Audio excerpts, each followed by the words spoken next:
Chapter 90. Luo Ya's current feelings were very complicated, or rather, he was very embarrassed. It was a little like a child who couldn't control the adults who littered everywhere, or a brother who found out that his sister was a loyal fan of a certain celebrity. Alright, the latter comparison was a little too scary. Luo Ya, who actually had a sister in this life, couldn't help but tremble. However, the former comparison was more appropriate, at least in terms of embarrassment. 19th of March, sunny today, Wei Dualia wore a nun's uniform during the treatment. It was so cute, although the size of the uniform hadn't changed at all in the past 3 years. Luo Ya looked numbly at the entry of this criminal idiot in the diary. He then looked at the black-haired man who seemed to be relieved after writing it down as if he was looking at trash. He carefully considered whether or not he should leave some phlegm for this ancestor of his before leaving. This is my unique price, don't mind it. Seemingly noticing Luo Ya's gaze, Pang Te explained apologetically. It turned out that Pang Te's supernatural system was based on Buronia's wisdom as the source substance. It was a branch of the school of incantations.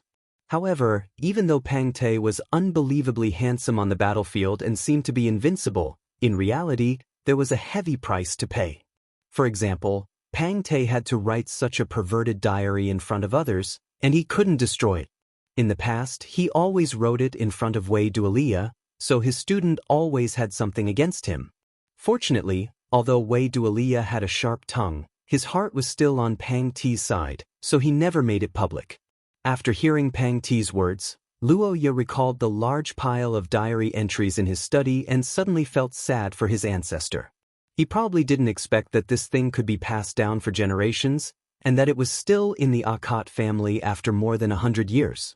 After ending the conversation, Luo Ya and Pang Te drank some tea and went back to look for Wei Dualia and the others. Unexpectedly, they accidentally heard some strange words from the two of them. Actually, the progress on my side isn't that fast. Counting on them is just a dream. If it were up to me, it would be using force. You guys are back. When Wei Dualia saw the returning men, he stopped his ancestral teachings and turned around with a smile. However, Pang Te and Luo Ya felt an inexplicable chill run down their spines. What are you guys talking about? It's nothing. It's just a matter of bloodline in the future. Wei Dualia's words made Nuo Ayer blush, while Luo Ya and Pante were confused. Could it be that he was thinking too much? That's right, how could the royal family do such a thing? Luo Ya shook his head and laughed. Pang Te was also relieved. After that, it was lunchtime. Wei Dualia and Pang Te naturally wanted to let their descendants, who were stranded outside, have a good meal. The four of them ate together. Because it was wartime, it wasn't very luxurious, but at least there was enough for Luo Ya, who had lost a lot of blood over the past 2 days, to replenish himself. During the meal, everyone chatted. Luo Ya took the opportunity to ask Wei Dualia about the reason for opposing Vader. Unexpectedly, the answer he received wasn't hypocritical but practical. Vader's ambition is too great. It's something that the current theocracy and even human society can't handle. He wants to create a great empire like ancient Austin to jointly resist the various disasters that humans face. However, with the current conditions, the possibility of that happening is very small. Although the theocracy is powerful, Pender and ancient Austin aren't weak either. Although the scholars of Bologna are loyal to Saint Mestre, once the theocracy launches an invasion, their stance will not be certain. Vader wants to absorb the heretics and create a more equal society. I don't object to this, but using such a radical method is too risky. It's been many years since the last Holy War, and the risk of the mutants invading the West is increasing every year. Launching a war at this time will weaken the strength of the entire human world. I don't want to repeat the tragedy of my mother, but I believe that reform needs to be carried out gradually. First, we need to absorb those families that don't have a religion other than the 3 major origin substances. Then we can gradually expand to the heretics. Although it may be difficult, at least the risk will be greatly reduced. Wei Dualia told Nuo Ayer and Luo Ya about his views. The black-haired youth found it hard to comment. Wei Dualia and Vader, this pair of siblings, could be said to be conservative and reformist. It would be strange if they could understand each other. However, the westward invasion of the mutants that Wei Dualia was worried about had indeed happened. It was just that it would happen about 100 years later. This point was both right and wrong. Looking at Wei Dualia and Ponte sitting opposite him, Luo Ye began to ponder a question. What exactly was this world? Did he and Nua Ayer really travel back in time? After pondering for a long time, Luo Ye came to a conclusion. Probably not. At the end of the day, there were many paradoxes in traveling back in time to change history. If Luo Ye were to use the many theories from his previous life, he would be more convinced of the concept of a world line. If someone really traveled back in time to change history and then traveled back in time, Luo Ye felt that rather than saying that history had changed, it would be more accurate to say that he had arrived in a world line that he had created. So, was what Luo Ye was experiencing now an illusion? This was perhaps the easiest explanation, but after some thought, Luo Ye felt that it wasn't the case. So far, many things had refuted Luo Ye's idea. Moreover, whether it was Wei Dualia, Ponte, or the others, everything was too real. This place gave Luo Ye the feeling that it was a historical fragment that was independent of this world. It was similar to a mirror world. The bloodline of the Akat family seemed to be a ticket and qualification that allowed him to become a witness. What he witnessed might be the elegy of an era, the spirit of an individual, or something buried in history. Luo Ye didn't know what it was exactly, but he knew that he had to witness it and make a choice. Chapter 91. The next morning, the battle broke out on time. When the fog dissipated along with the morning light, the streets outside the labyrinth hall went from silent to deafening battle cries within a short minute. The intensity of the battle was beyond imagination, or rather, it was a battle to the death the moment the two sides came into contact. Vader's strategy was very clear, and that was to defeat the Queen's army at all costs and capture Wei Dualia. Most of Vader's personal guards were heathens. Strictly speaking, they were the second generation of heathens who had drifted here from all over the world. They were born and raised here, but because of their fathers and the origin substance, they had been treated unfairly for a long time. In their eyes, this was unfair.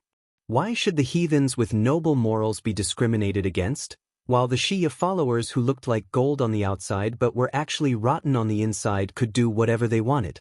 This was a problem that couldn't be explained by human morals, and also a huge contradiction in the theocracy of this era. The reforms initiated by Prince Vader were the light of salvation for these people. They longed to use their own hands to fight for a future for the next generation, a future that was relatively equal and where the difference in beliefs wouldn't cause people to suffer injustice. It had to be said that Luo Ye, who didn't have any religious leanings, felt that this was a very orthodox way of thinking. The power that erupted from this way of thinking was indeed shocking, and when it was reflected in reality, Vader's army wasn't afraid of death. In order to bite down on the Queen's army as soon as possible, Vader's personal guards gave up on long-range attacks such as bows and arrows. They raised their shields and charged forward, withstanding the attacks of curses and arrows. Soldiers fell one after another, but those behind them immediately filled in. They gritted their teeth and showed no signs of fear. The strength of humans was to overcome their natural instincts. Living creatures' natural instincts were to seek advantages and avoid disadvantages, but armed with ideas, humans were willing to sacrifice for the sake of certain spirits and beliefs that existed in their hearts. Luo Ye felt that this was the greatness of humans, and also the most direct manifestation of civilization. However, Vader wasn't the only one with beliefs and spirits. The Wei Dualia army was also righteous.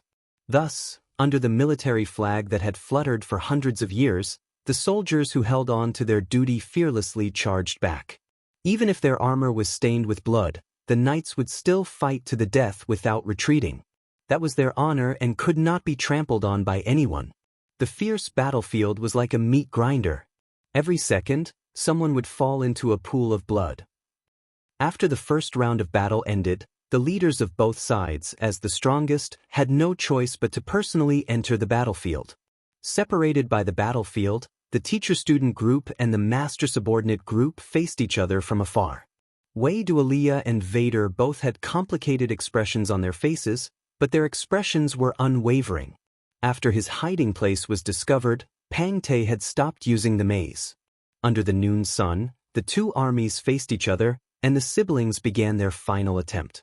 Sister Wang, have you forgotten what happened to Mother? In order to prevent such a tragedy from happening again, in order to make our country stronger, we need to unite all the forces that can be united. Obstructing reform and being stubborn, how are you any different from those nobles who forced Mother to her death? In front of the two armies, Vader raised his doubts with grief and indignation, drawing everyone's attention back to the princess's death, which was so heavy that no one wanted to talk about it. His words and questioning caused some commotion in the princess's army. Some of the soldiers were obviously shaken by his words, which were in line with moral standards. Wei Dualia's face showed a trace of grief for the first time after hearing her brother's shouts. Seeing this, Pang Te hurriedly held her hand. The princess looked at the man beside her and smiled. She stabilized her emotions and stepped forward to answer. Vader, I have never forgotten what happened to Mother, and I will not question your revenge. However, reform isn't something that can be done overnight. Look at the results of your so-called reform. In less than a month, rivers of blood have flowed in the holy capital. How many people have died because of you? Have you not considered them at all? Reform is inevitably accompanied by sacrifice. This is unavoidable. Since ancient times, reforms have always violated the interests of the nobles. As the saying goes, without destruction, there can be no construction. If the current system is not destroyed, how can we rebuild it? What you said is only an ideal. Reforms that don't shed blood will only be dragged out by the nobles and bishops step by step. Perhaps there is such a possibility. However, isn't it our duty to prevent this from happening? If blood must be shed, I am willing to shed my own blood, and not at the expense of so many innocent civilians. Vader, the blood of the people is what supports your ambitions. Do you still remember the teachings of your family? It seems that we can't reach an agreement. Exactly. The siblings were evenly matched in this final debate. Both of them stabilized the morale of the army, and also proved that they could not understand each other. Under their resolute gazes, the soldiers made their final preparations. Vader unsheathed his sword. Beside him, the golden-haired knight, Felder, followed closely behind. He looked back at the pairs of burning eyes of his personal guards and shouted, "For justice!" Oh! A roar resounded throughout the sky in response to Vader's declaration of war. At this moment his raised sword was the best banner. On the other side, Wei Dualia and Pang Te also stepped forward. Both of them drew their swords and stood side by side. For peace. Oh! It was the same earth-shattering roar. It was as if the princess's army was venting their anger against the war.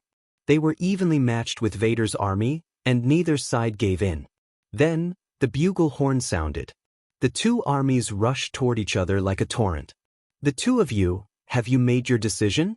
Yes, Sir Knight. Please return to your team. I understand. May Shia bless you. Chapter 92. One of the reasons why the Saint's dagger was considered a sacred weapon was that it could understand people's hearts. The skills it gave birth to were often in line with the thoughts of its owner, similar to fulfilling people's wishes. Luo Ye was an extraordinary who wasn't strong enough. The Saint's dagger answered his wish and gave him uncontrollable, a skill that could save his life. For Pont, the Saint's dagger complemented his attack power.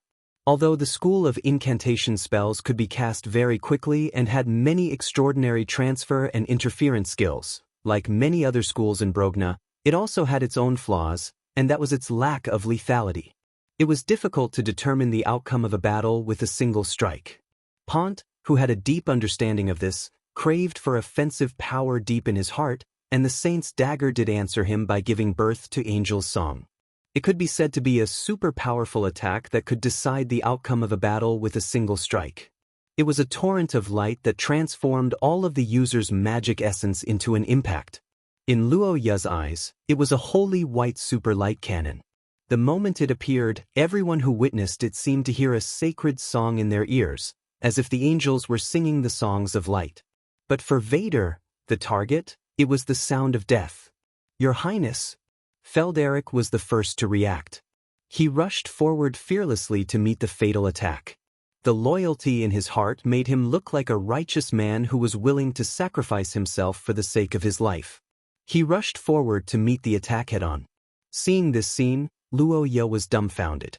He never thought that Felderic, or rather Brian, who was always as calm as ice, would do such a thing. At this moment, he was like a legendary knight, willing to sacrifice himself for the lord he had sworn loyalty to.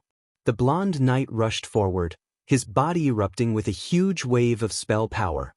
His blood began to collide with the light, but in the face of the combined power of Pont and Wei Dualia, Felderic was powerless.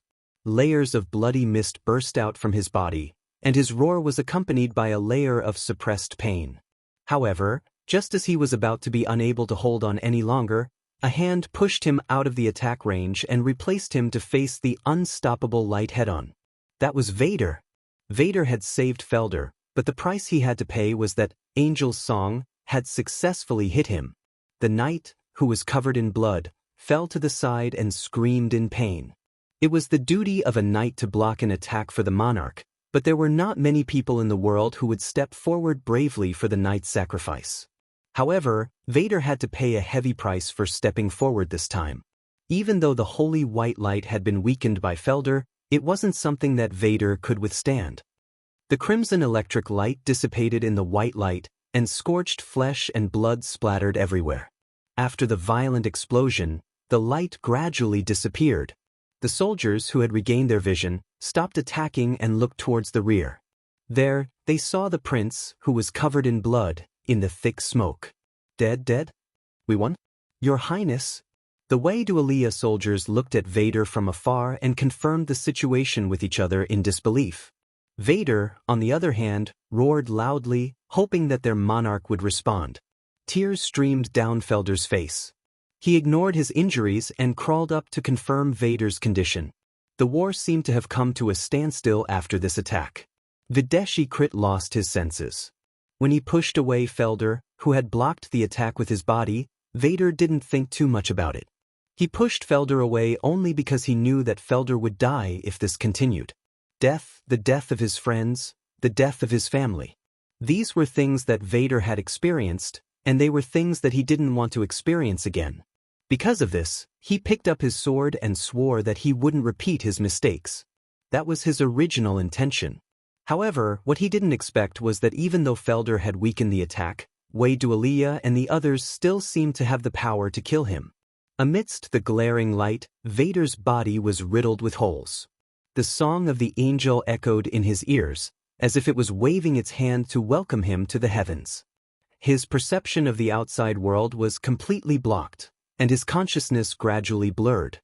His body began to lighten, as if his soul was about to leave this complicated world. In that moment of confusion between life and death, Vader seemed to have returned to the bedroom in the palace of the holy capital when he was young.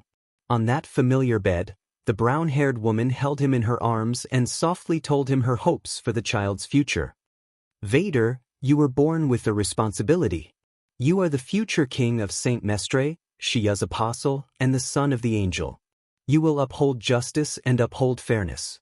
From the snowy northern sea to the dense forests in the south, everyone will sing of your achievements and name. The words of expectation filled with love echoed in his ears. Vader's soul, which was about to leave the mortal world, froze. At this moment, the young man recalled his mother, and a question suddenly appeared in his blank mind. Did I do it? Did I fulfill my mother's expectations? Vader pondered. His confused eyes gradually became clear, and his expressionless face gradually changed to be filled with anger. Figures flashed before his eyes one after another. The mockery of the nobles, the discrimination of the bishops, the smile of the person who hugged him on the day she left, and she said that she would wait for him to ascend the throne. That would be the time when they would be reunited. That was an unfulfilled promise, and also his last memory. It was as if it had been frozen forever in Vader's memory, as if it was silently telling him the answer to his question. No, I haven't done it yet. At this moment, Vader's eyes regained their clarity. The singing of the angels could no longer reach his ears, and the pain in his body returned. The magic elements in his body began to increase beyond common sense, and the source substance called fury reappeared and shone brightly amidst this question and answer. Can faith determine a person's status? Chapter 93. Luo Ye didn't stop Nuo Iyer from rushing out. One of the reasons was that Luo Ye felt that he couldn't stop him, and the other reason was that he also needed to do something. In the course of these few hours of battle, Luo Ye had gone through a lot of thought. The moment he appeared on the battlefield, it meant that he had already made his choice and had a way to carry out his will. Skill Gulen Dayer's promise activated. Countdown 30, 29, 28. The third activation of the skill didn't have an outburst of power and magic. Instead, it was more like a teleportation. Luo Ye no longer saw the chaotic battlefield. The smell of blood gradually dissipated from his nose, and the giant under the setting sun appeared once again. Are you finally going to give me an answer? On the Crimson Plains, the Gulen Dayer looked down at the black-haired youth with interest. Then answer me. How do the dead transmit their power? Luo Ye was silent for a moment after hearing the giant's question.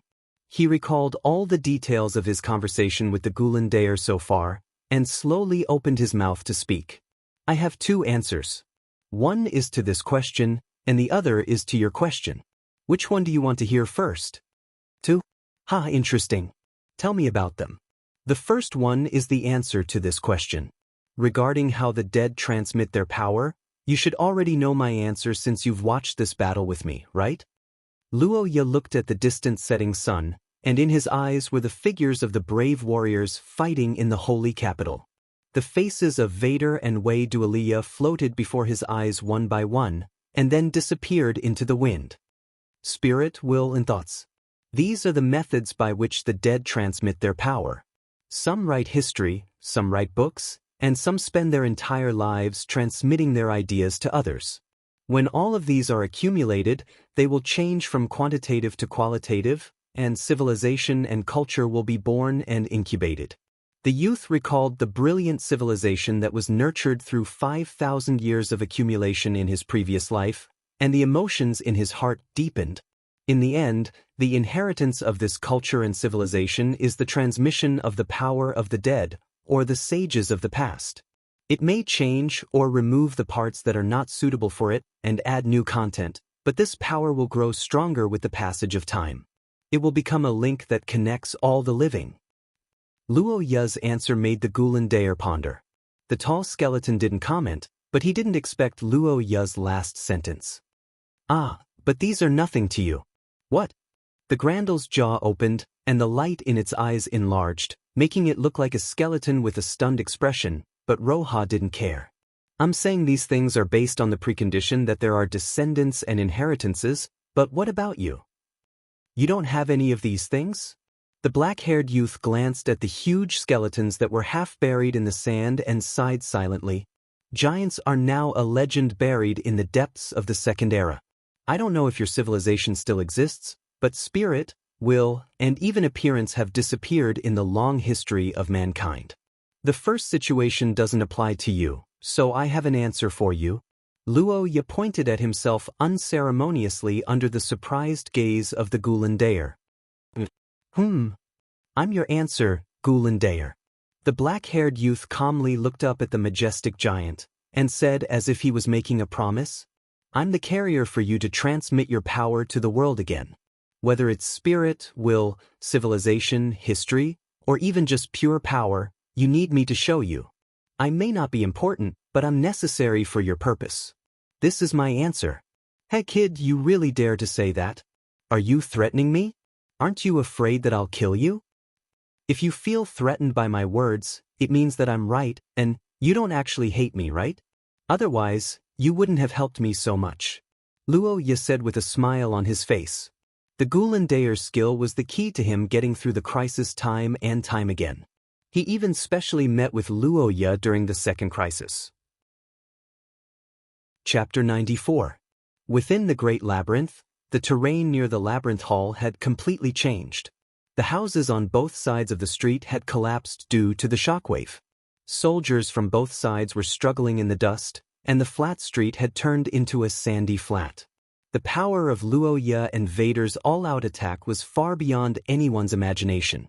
A huge cloud of dust rushed into the sky like a flying dragon. It took a long time for the dust to settle. There was only one person left standing at the center of the explosion. It was the figure of a black-haired youth. Luo Ye endured the burden on his body and walked forward. He saw Vader lying on the ground. Vader had been defeated in this direct clash of power. He was too injured. Gulin Daer was worried about Luo Ye's situation, so the attack he released was actually just to cancel out Vader's attack. However, that was enough. Vader, who had lost most of his magic essence, would self-destruct. You're clearly using the power of a pagan religion. Why did you stop me? The golden-haired prince was lying on the ground covered in blood. He could no longer stand up. When he overdrew his life to advance to Source Rank 2, he was destined to not be able to fight hard. Luo Ye's appearance did not defeat him. Strictly speaking, he had defeated himself. Luo Ye, who knew this, did not assume the posture of a victor. He dragged his tired body and walked to Vader. There was no contempt in his eyes when he looked at Vader. Instead, there was respect. He thought for a long time and said slowly, "There are many reasons. There are many reasons. For example, I feel that in this era, starting a war and unifying the world is far less practical than expanding the range of human activities. But the biggest reason, if you were given a chance to protect the people close to you by picking up a sword, would you let it go?" As Luo Ye spoke, he raised his head and looked at a golden figure who was rushing over. It was Nua Ayer, who had withstood the shockwave with a protective curse item. The golden-haired girl heard Luo Ye's words and stopped in her tracks. She met Vader's gaze. So that's how it is. It seems that we are the same kind of people. Spirit, will, and righteousness were indeed the most important things to unite a person's heart. However, on a personal level, friendship, love, and family were often the things that could stimulate a person's potential the most. From another point of view, these were even the foundation of the former. Unfortunately, when someone close to me was in danger, I couldn't pick up that knife. By the time I could, she was already gone. As Luo Ye listened to Vader's lamentation, he felt an indescribable pain in his heart. He looked at the prince who had devoted his life to erasing the tragedy of the past, the vanguard of the revolution, and the tyrant who had implicated many innocent people and caused their deaths. He felt that Vader was really complicated, and it was difficult to judge his merits and demerits. However, there was one thing that Luo Ye was certain of. Although you didn't succeed, I still think you're a king. Are you clearly against me? I acknowledge your talent and spirit, but oppose your ideas and ambitions. TSK, so that's how it is. You're really a rebellious minister. Little girl, you're probably going to have a hard time in the future. Vader smiled as he looked at Nua Ayer, who had walked to Luo Ye's side to support him. The girl didn't know how to respond to his profound words. The prince looked at the two of them and suddenly felt the burning anger in his heart that had been burning ever since Mary's death slowly dissipating. These two children, maybe they can do better than me? If this boy's strength is added together with Heathcliff's, as Vader thought about this, a relieved expression slowly appeared on his face. Then, under the gazes of the two people, he closed his eyes. Witness goal achieved. Remaining time in countdown, 4 hours and 22 minutes.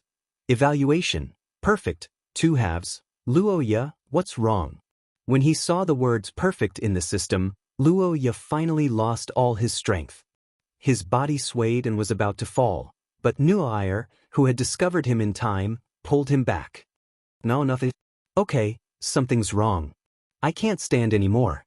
Luo Ye, who had no strength left, hung onto Nua Ayer's body. He laid on the girl's shoulder and almost couldn't feel his body anymore. The side effects of the Gulin Daer's strength were too strong. Luo Ye's consciousness had begun to blur. He even suspected that he would close his eyes and kick his legs like Vader. Smelling the unique fragrance of an angel, Luo Ye forced himself to look at the system and saw a new message. Countdown to return. 4 minutes and 42 seconds. Seeing the new countdown, Luo Ye breathed a sigh of relief. After 3 days of hardships, Luo Ye and Nua Ayer could finally leave this place safely. When he received the news, he felt tears welling up in his eyes.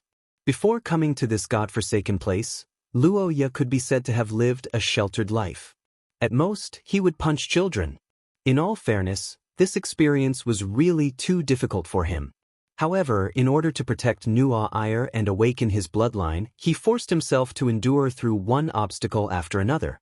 More than 4 minutes was probably not enough time to say goodbye to Ponte and the others. However, there was a ban on talking here, so he probably couldn't say goodbye. Chapter 95. The setting sun left its last afterglow on the mountains. The campfire in the camp on the hillside was lit up, and people were talking and laughing loudly around the fire. In the mountains northwest of the holy city, Ai Liziakat was passing the time like a year. The atmosphere in the camp was very cheerful. Although this New Year's winter hunt was a last-minute idea, because of the addition of Kadia Akat, the strength of the participants had increased. When they had reached the village at the foot of the mountain last night and heard that there was a giant poison-spitting bird dominating the mountain, driving other animals down the mountain to cause harm, the noble hunting party had been overjoyed. They had set off early this morning, with Prince Kane and the Marquis of Kadia in the lead. The party had slaughtered the bird before noon, and they had even brought back many bird eggs along the way. Working all the way until nightfall, the poisonous bird was burned to ashes. The rest of the feathers, head, meat, and eggs were all removed. Even the poison sac was prepared to be transported back to be used as a research material for spells. Such a big victory, such a successful removal of a pest for the people, naturally there was a celebration. The open environment in the wilderness made the atmosphere more lively, but there was a clear difference in the mood of the silver-haired girl. At this moment, Elisa was frowning. Her beautifully curved eyebrows were gently lowered. Her large eyes were filled with worry and sorrow that couldn't be erased. Her pitiful appearance was exceptionally lovable. Although the girl was in the mountains, her heart had always been in the holy city. Originally, she and Luoya should have attended the palace banquet together, and the winter hunt should have become a memory for the two of them. However, Luoya received an invitation from the Holy See. It was sad that she couldn't spend the New Year with her brother. She didn't expect that Kai-in and the others would send Nuo Ayer, who was also alone, to the Labyrinth Pavilion. This was simply rubbing salt on Ai Lizi's wound. Ai Lizi didn't hate Nuo Ayer and even looked forward to it. After all, the charm of the princess was real. It was a strange feeling that made people want to follow and obey. If it wasn't for Luoya, Ai Lizi might really follow the princess. Unfortunately, there was no. When Ai Lizi met Luoya, it was like a withered flower meeting dew. Even if there were other water sources in the world that could make her grow more beautiful, she wouldn't choose any more, because it was enough. However, this gentle and kind brother of hers, who had limited talent, had actually become the target of the Princess Royal Highness. And now the two of them were under the same roof. Danger. Luoya, danger. Ai Lizi, who smelled the scent of a defeated dog, was very uneasy, but she couldn't do anything about it. The idea of rushing back was just a thought. The reality was that she could only sit on the log and taste the fresh bird meat, and then watch the uncles who were drinking heartily and singing loudly. Unknowingly, it was late at night. Although the adults' revelry was still going on, it was time for children like Ai Lizi to sleep. In fact, the maids did tidy up the tent and soundproof curse vessel for Ai Lizi. This time, Anna, who was temporarily promoted to the head maid, followed. As the president of the fan club, she naturally had to take care of the future lady in her eyes. "Miss, it's time to rest." After a soft reminder, the maid led the silver-haired girl back to the tent, but she didn't expect to suddenly hear the voice of Marquis Kadia halfway. Emergency contact from the Labyrinth Pavilion? Bishop Philip felt that his life had encountered a small problem. In the study of the Labyrinth Pavilion, the bishop, who was wearing a white robe and chain-mail armor with a staff in his hand, was ready for battle. He stared at the boy and girl hugging on the ground in front of him and fell into deep thought for a while. There was no doubt that the people on the ground were the targets he was ordered to save this time. The young master of the Akat family, Luoya Akat, and the beloved little princess of the Vatican, Noair Heathcliff. Seeing that the two of them were safe and sound, Philip should have been happy, but the problem was that the way these two children appeared was a bit strange. They appeared out of thin air. It was not an exaggeration at all. They really appeared out of thin air after a flash of light. In fact, when Philip received the order from John of the Holy See, he was scared out of his wits. When he heard that the little princess of Heathcliff was among the people to be rescued, he didn't dare to delay. Nuaire was the treasure of the Vatican and was supported by everyone. Therefore, as soon as he left the Holy Palace, Philip immediately set off. A team of hundreds of judges, each of them experienced in battle, rushed to the Ackett family's labyrinth pavilion on horseback in a quarter of an hour. When Philip said that Luoya and Nuaire were in danger, the palace guards and the private army of the Ackett family didn't believe him. What followed was chaos. The team of 100 people, including the Bishop of the Vatican, the senior judges, the commander of the guards, and the officers of the private army, rushed madly into the study like a 100-meter race. Their faces were as white as paper, and the maid Mia, who was outside the study, was so scared that she almost screamed. Then the door opened, and the men and women who were gasping for breath were dumbfounded. The study was empty, and there was no one in sight. Looking at the empty study, not only did they not feel relieved, but they also panicked. The commander of the private army of the Ackett family immediately contacted the Marquis, and the chief of the palace guards also began to report Cain.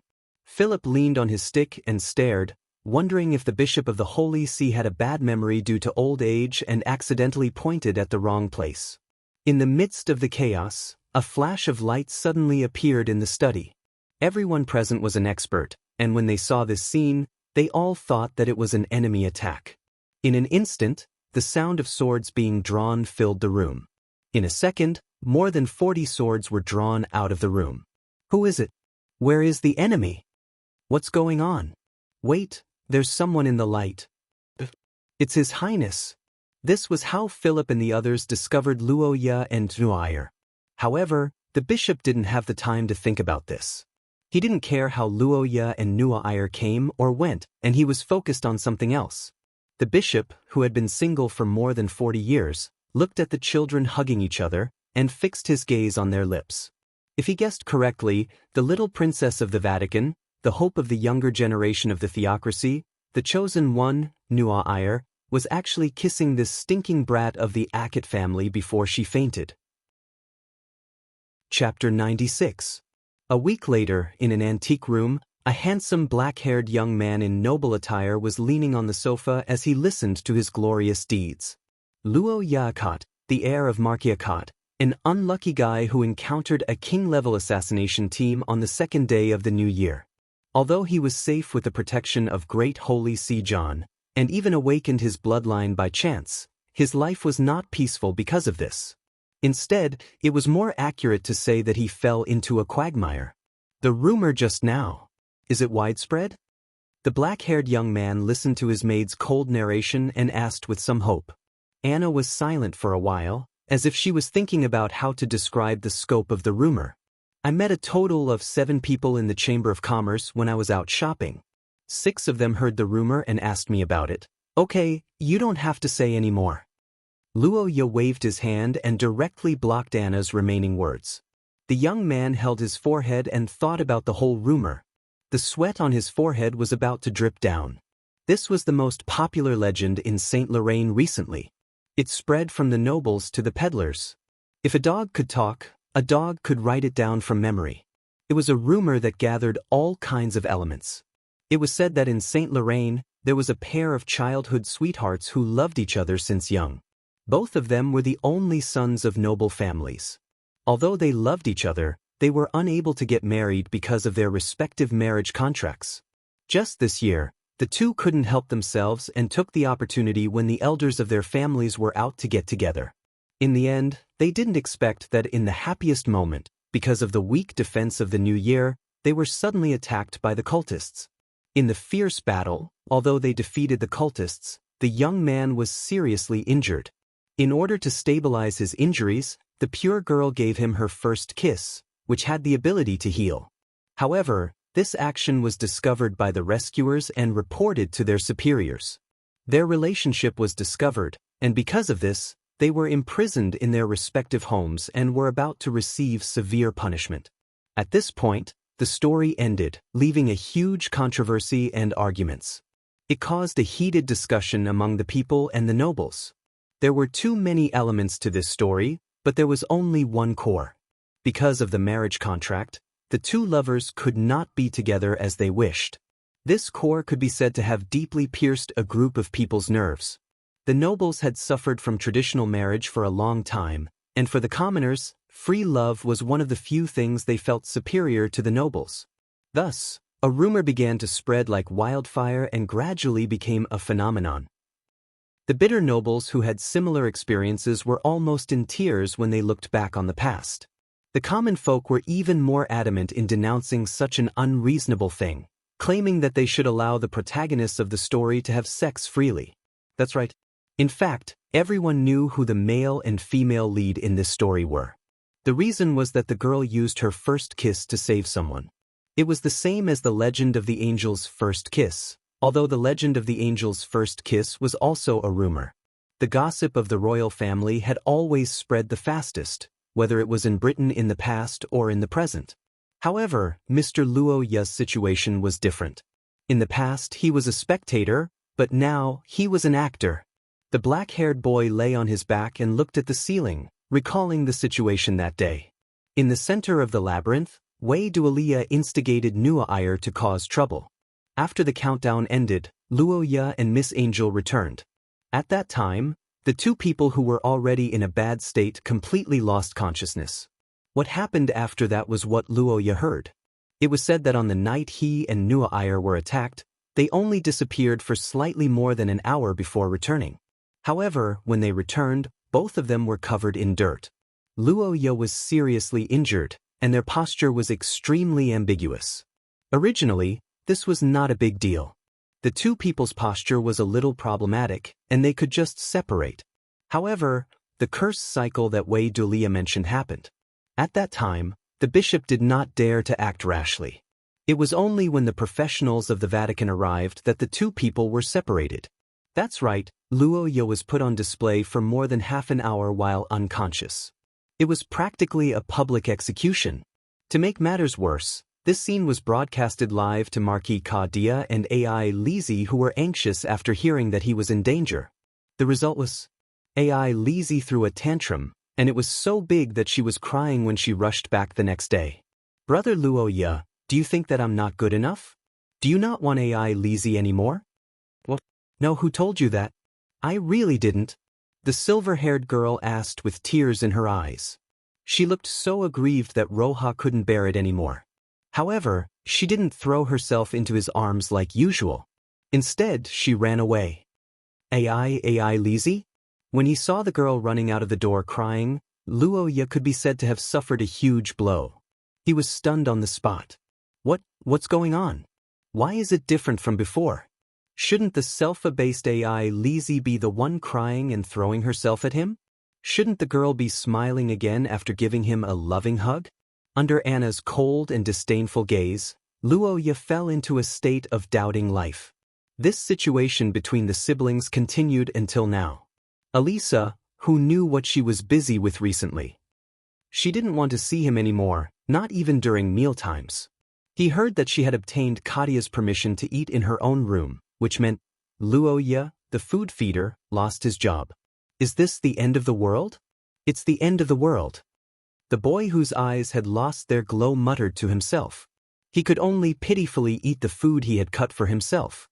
Then, day after day, he waited at the dining table, waiting for the girl to change her mind and be willing to talk to him again. Chapter 97. Wei Dualia and Ponte were also a combination of Heathcliff and Akat.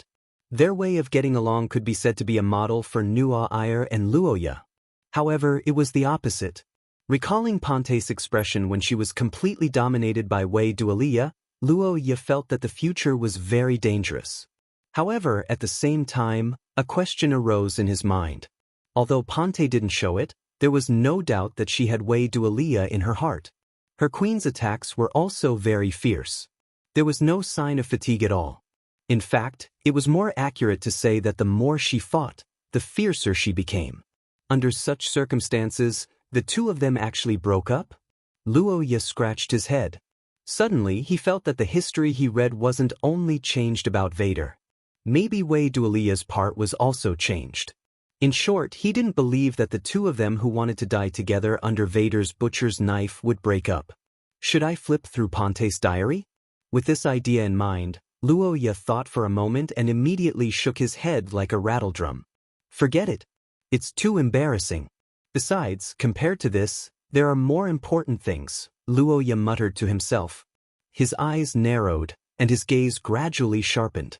In addition to the previous rewards, there was actually an additional reward, and that was information.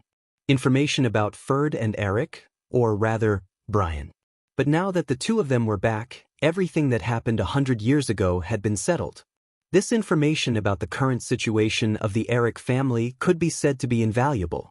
However, there was one thing that was more difficult to deal with, and that was, there was still no evidence. After nearly 200 years, Ferd's existence had long been buried in the dust of history. There was no physical evidence at all. Luo Ye's one-sided story was also meaningless. In fact, it might even alert the enemy. However, it was still necessary to warn Nuair. Ferd wasn't a bastard. Not only did he change his face, but he was also in good health after almost 200 years. Wasn't this nonsense? Something was definitely wrong, and this kind of problem was most likely related to a cult. Considering Luo Ye's incident this time, the cult would not have an easy time in the near future. Not to mention the Vatican's Inquisition, Luo Ye's father, Marquet, was not to be trifled with either. The military was prepared to set up a special force on the grounds that it was a threat to national security to join the ranks of the cultists. In addition to Eric's weakness during the banquet, Luo Ye estimated that Brian wouldn't be able to jump up for a while, so there was no need to be particularly anxious. After eating his fill and sleeping well, Luo Ye finally felt the beauty of life now. Of course, he wasn't just resting this week. He was also cultivating his body and mind, preparing for his breakthrough. Advancing to Source Rank 5 was a big threshold. Normally, one would need to go to the Vatican to apply for a ceremony to obtain the Mercy origin substance. However, Luo Ye's situation was different. After awakening his family's bloodline, he had a bloodline-exclusive origin substance. Bloodline-exclusive origin substances were the most suitable origin substances that were owned by a small number of bloodline users. Compared to the origin substances of other religions, bloodline-exclusive origin substances had a chance of being recognized by the theocracy after passing a series of tests. After all, unlike the influence of the gods, bloodline-exclusive origin substances were like self-employed individuals. Whether it was good or bad depended on the user. Of course, these kinds of origin substances were extremely rare. Most bloodline users didn't have them, and they only existed in a few inherited families. Luo Ye had obtained them because of his successful bloodline awakening. Evaluation: perfect. 2 halves. Bloodline awakening. Successful bloodline you have obtained.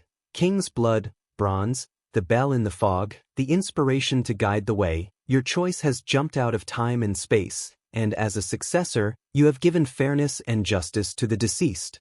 Bloodline awakening rate: perfect. Bloodline exclusive origin substance added. Origin substance crown automatically generated when the host advanced to Source Rank 5. Luo Ye looked at the string of information in the system and understood that his efforts had not been in vain.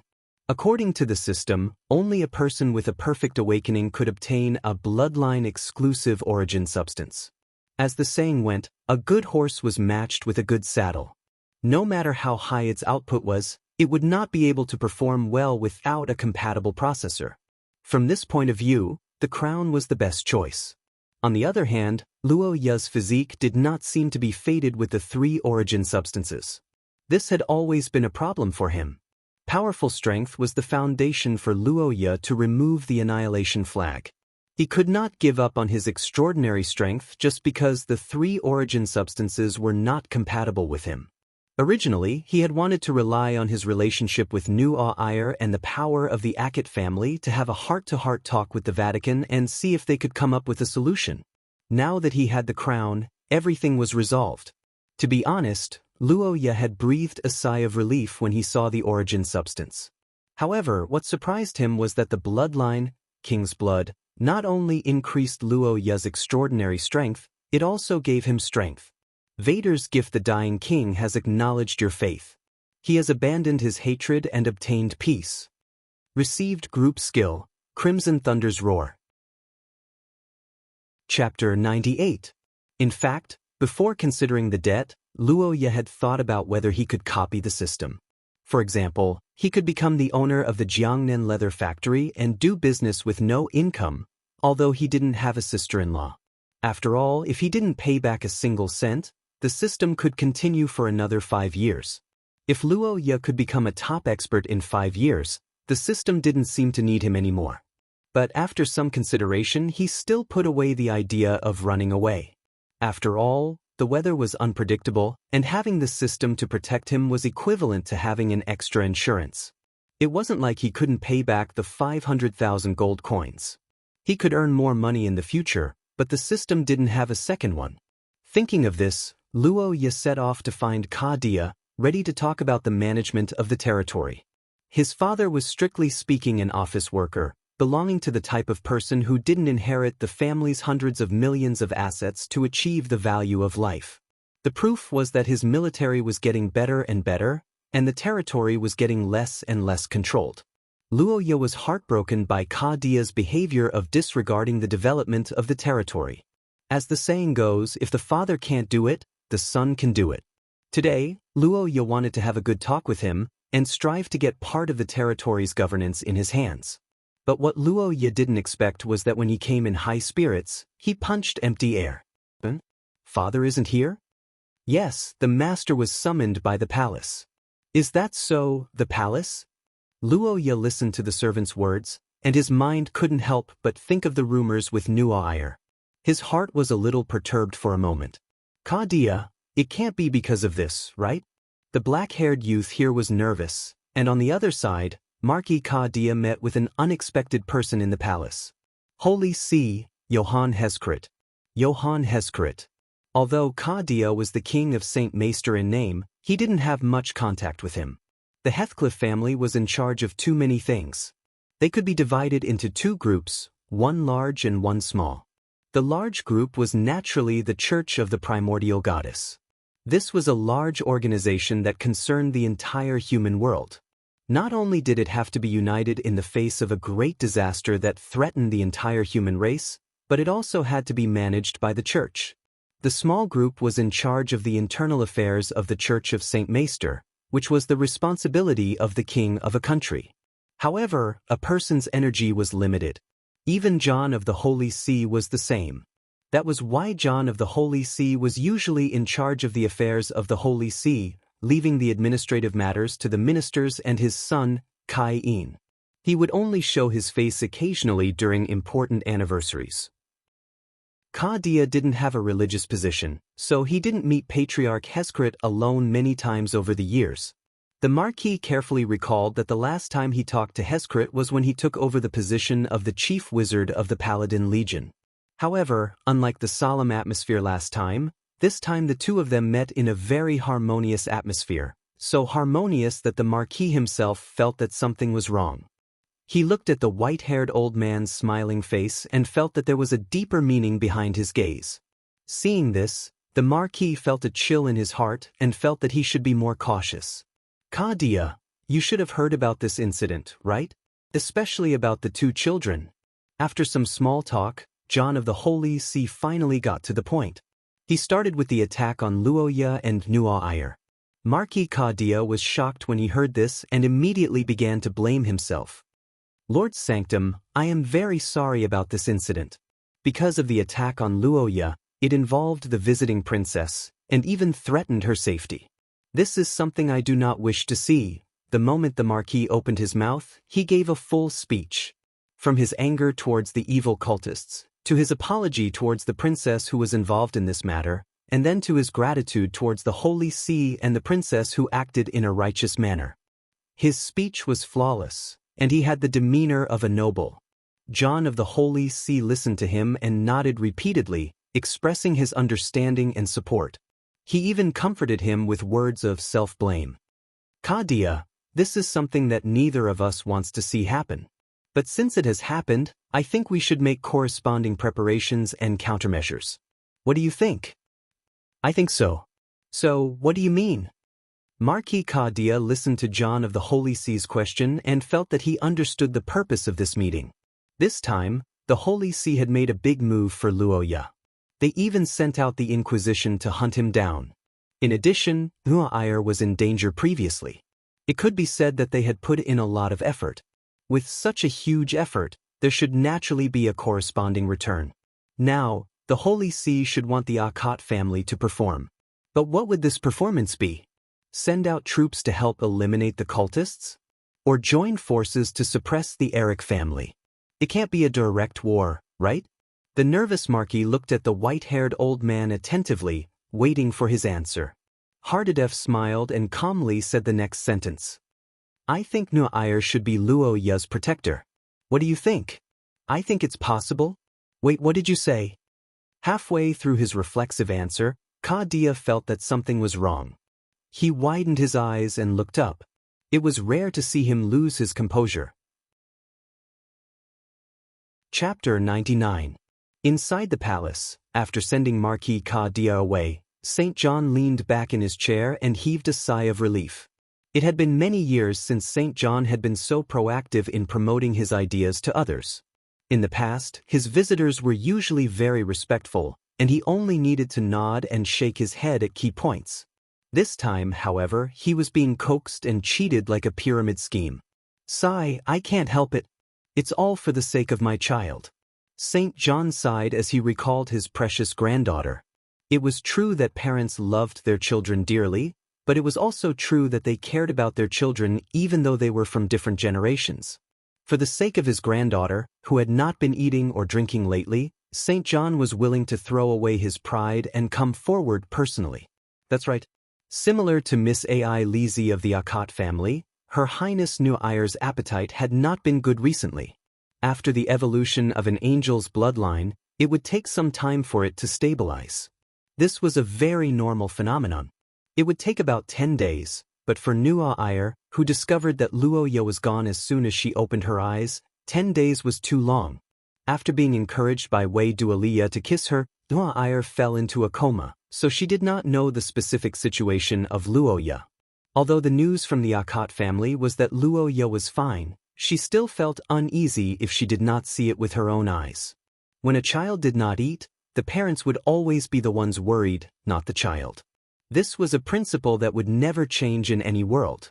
When Luoya's bloodline was awakened, St. John was cruel enough to let Nuair undergo the trial with him. It was a challenge that he believed the Heathcliff family had to overcome. But in daily life, St. John was also a grandfather who doted on his child. Putting this part aside, Luoya's situation was indeed very concerning to him. Through Nuair's description, St. John had a rough idea of what Luoya had done in the historical fragment. He was not surprised that Luoya was related to an ancient powerhouse, but he was quite concerned about the power displayed by the Gulandair. According to Nuair, Vader had already advanced to the second level of the source tier. Although he had just advanced and was seriously injured, it was shocking enough that he was defeated by the Gulandair summoned by Luoya. After all, Luoya did not even have source form, so there was no way he could unleash the full strength of that giant skeleton. Historically speaking, the Akkad family's patriarchs who had successfully awakened their bloodline were all outstanding talents of their generation. They also had a good relationship with Heathcliff. The protection of Luoya could also be seen as a kind of investment, and one that was obviously profitable and might even be acquired. So this time, St. John decided to make it a big deal. Although he could not randomly match Luoya, he could at least help his granddaughter. After all, angels only had one partner, especially females. Nuair had always been uninterested in people of the same age. This time, Luoya's appearance was a new force to be reckoned with, so St. John was relieved. To be honest, there were quite a lot of strange people in the history of the Heathcliff family.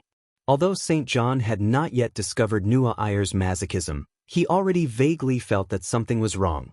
But this was not important now. I've done what I can. The rest is up to my children and grandchildren to take care of themselves. The old man sighed and slowly walked into the depths of the palace. Luo Ye finally learned one thing today, that is, humans have their limits. AI Lizzie is eating in the room again today? The black-haired boy stared blankly at the lunch in front of him, holding a spoon and stirring the soup with no expression on his face as he muttered. A person may be able to survive a week without food, but a person without AI Lizzie might not be able to survive. Anyway, Luo Ye felt like he was going to die. Eating every day was his happiest time. Not only did it satisfy his appetite, but it also healed his heart. But now, it's tasteless, it's all tasteless. Luo Ye chewed on the food carefully prepared by the chefs, but it tasted like wax. In fact, he knew that this was caused by his current mood, but there was nothing he could do about it. He had no appetite at all. Is this the limit of not being related by blood? It's only been half a year, and he already hates me? I've already pulled out the flag, and I'm already so close to AI Lizzie. The two pleasures should have led to greater happiness. But why? The black-haired boy stirred the soup and shut himself in front of the dining table. The maid behind him couldn't stand it anymore. Although Anna was the president of Luo Ye x AI Lizzie's fan club, she was also Luo Ye's personal maid before this. She had to take care of Luo Ye's condition. Young master, please pull yourself together. Anna walked forward and bowed slightly. She looked at the hunchbacked boy and said, after a few days, Miss AI Lizzie's anger should have subsided. You don't have to be too pessimistic. Too pessimistic? Am I that pessimistic? What do you think? Anna's eyes twitched as she looked at Luo Ye, who looked like he had nothing to live for. The black-haired boy seemed to have noticed it. Is that so? Am I too pessimistic? But what I said is the truth. AI Lizzie doesn't need me to feed her anymore. She doesn't even need me anymore. She even hates me and doesn't even want to see me. Is this the end of the world? No, I think you seem to have misunderstood something. Why would Miss AI Lizzie hate you? She doesn't hate me? If she doesn't hate me, why doesn't she want to see me? That doesn't make sense.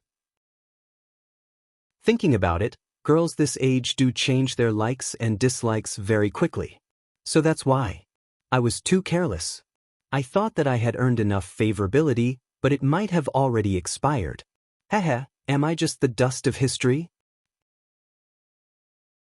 Chapter 100. The heads of the Akat family had always liked to work in the military. Over the decades, there were countless officials who held important positions in the military. It could be said that they were half a military family. Because of this, the family had always had a good atmosphere and had a military style. For example, the servants, if they had good swordsmanship, they would be given extra points. Maids from military families were also given priority. As a marquis, the salary of the Akat family was quite good, and the labor intensity was not high.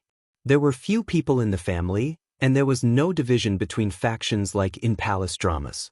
Therefore, it had always been a popular position in the Akat territory. Under this recruitment rule, it could be said that the servants of the Akat family had some skills. Therefore, when they focused on one thing, they were quite efficient and meticulous like the military. After receiving Luo Ye's approval, the maid did not rush into action. Instead, she gathered a few key members of the Luo Ye x AI Lizzie support group and began a detailed analysis. In the candlelight room, the heads of the couple were divided into two groups. The leader, Anna, was in the middle. She glanced at everyone and raised her eyebrows slightly. Where's Butler Falk? Master will be leaving tomorrow morning. Falk is making preparations and will probably arrive in a while. I see. Forget it, let's not wait anymore. Let's begin. Anna nodded after listening to the explanation and decided to start the meeting first. The servants on both sides were energized. After a few opening remarks and explanations, they began to report one by one. Miss looked at the door 11 times today. Every time there was a knock on the door or footsteps in the corridor, her reaction was very big. She used a knife and fork when eating, but her mood was obviously low. Her appetite dropped from 1/3 of yesterday to 1/4 of today. No, master is a foodie. 1/3 is already very bad, right? Miss AI Lizzie's sleep quality is also not good these few days. On average, she only gets 4 hours of sleep a day. Anna listened to the statements of the support group members and thought silently. The current situation was undoubtedly on AI Lizzie's side. The silver-haired girl was in a difficult situation, but Luoya did not fully understand the reason. Is the matter of mislearning curses for Master still a secret? Yes, Lady AI Lizzie is determined not to let young Master know about this. She seems to think that it would hurt young Master's pride, and she is afraid that she would lose young Master's protection and love. I don't think these 2 points are necessarily related. Anna, who was familiar with Luoya, shook her head helplessly. She didn't think that Luoya would stop pampering her just because AI Lizzie had become stronger. In fact, he might even be happy.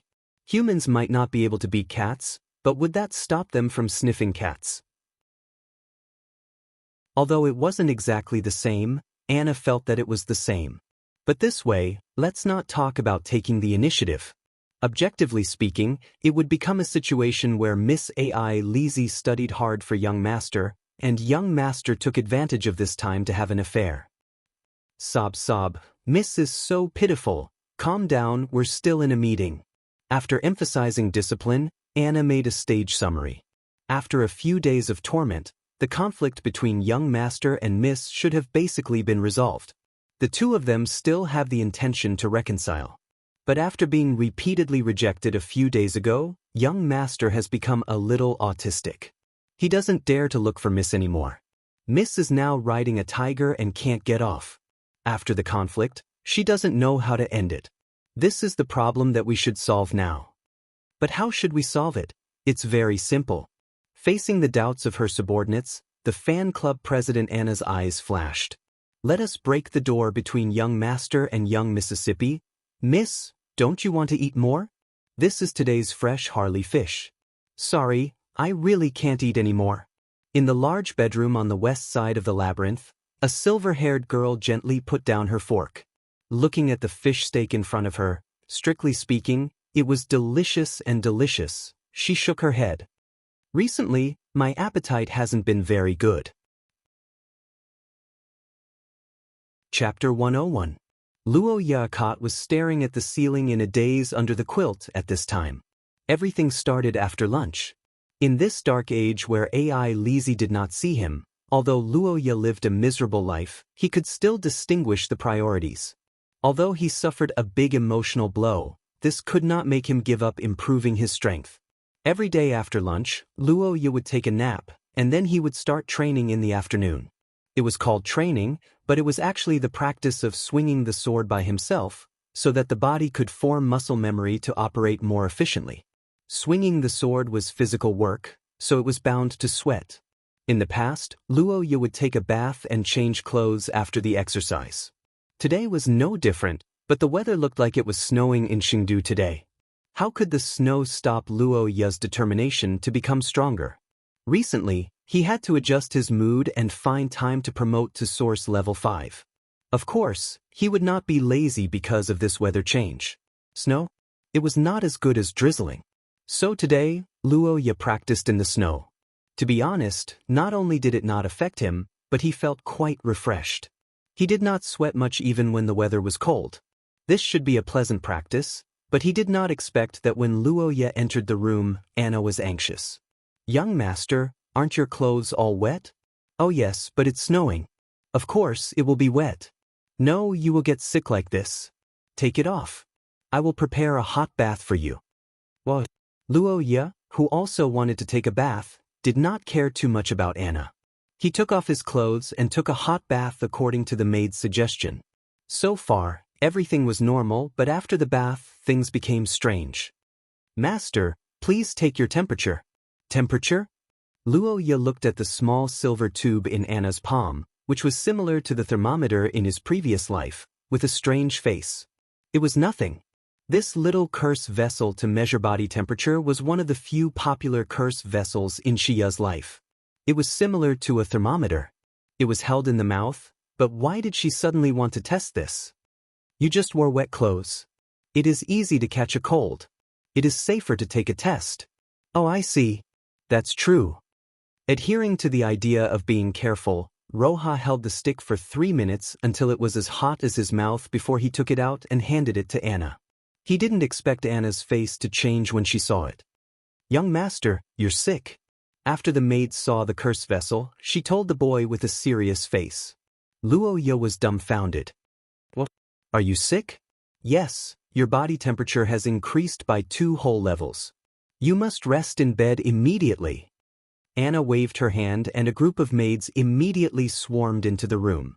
Some put on a towel, some put on a coat, and brought Luo Ye back to the bedroom. "No, it's really hot? I don't feel anything.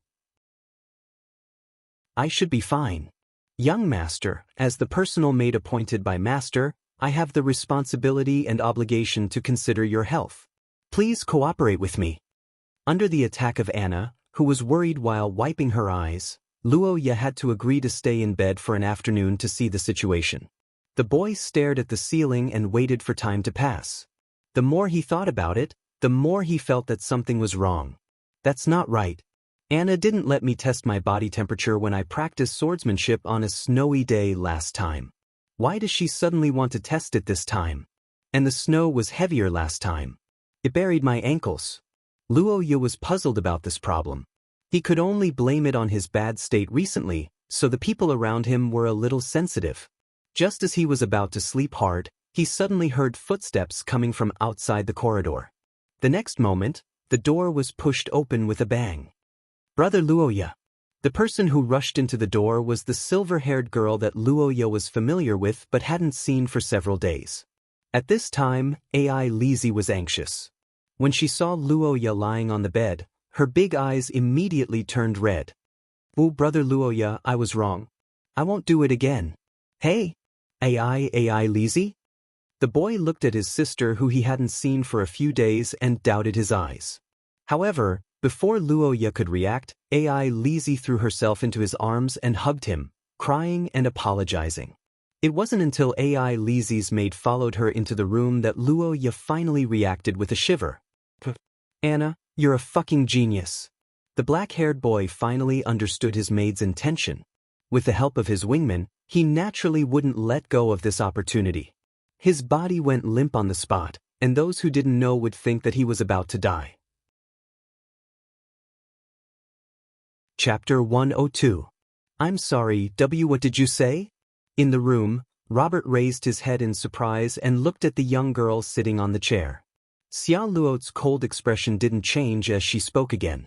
"Your management rights in Ossel Avenue have been revoked. Please move out within 3 months, or we will enforce it." Young miss, you've seen our financial report this year. What's going on? You want us to move out?" The middle-aged man asked in confusion, but all he got in return was a cold gaze from the young girl. "The data is indeed good, and the revenue is also real, but whether the money is still in your company is another matter, right?" Xia Luo's words shook Robert, but with his many years of experience in the business world, the man's expression was still strong. He was about to open his mouth to explain, but he was stopped by the young girl. "All right, you don't need to say any more. Don't you understand? You don't have the aura of wealth on you. Let me see why." "Oh, is it because of gambling?" The brown-haired young girl took the document from the maid and glanced at it. There wasn't a hint of surprise on her face, but opposite her, Robert's expression had completely changed. It was rumored that the Sorofia tribe could turn stone into gold. Anyone with a bit of knowledge would know that this was just a rumor, but this rumor wasn't groundless. It had a basis in reality, and that was the Sorofia tribe's legendary ability to sense the aura of wealth. Whether it was technological investments with countless variables or business collaborations full of fraud and traps, the Sorofia tribe, who inherited the blood of the Highland Elves, only needed to find the side with the strongest aura of wealth to be invincible.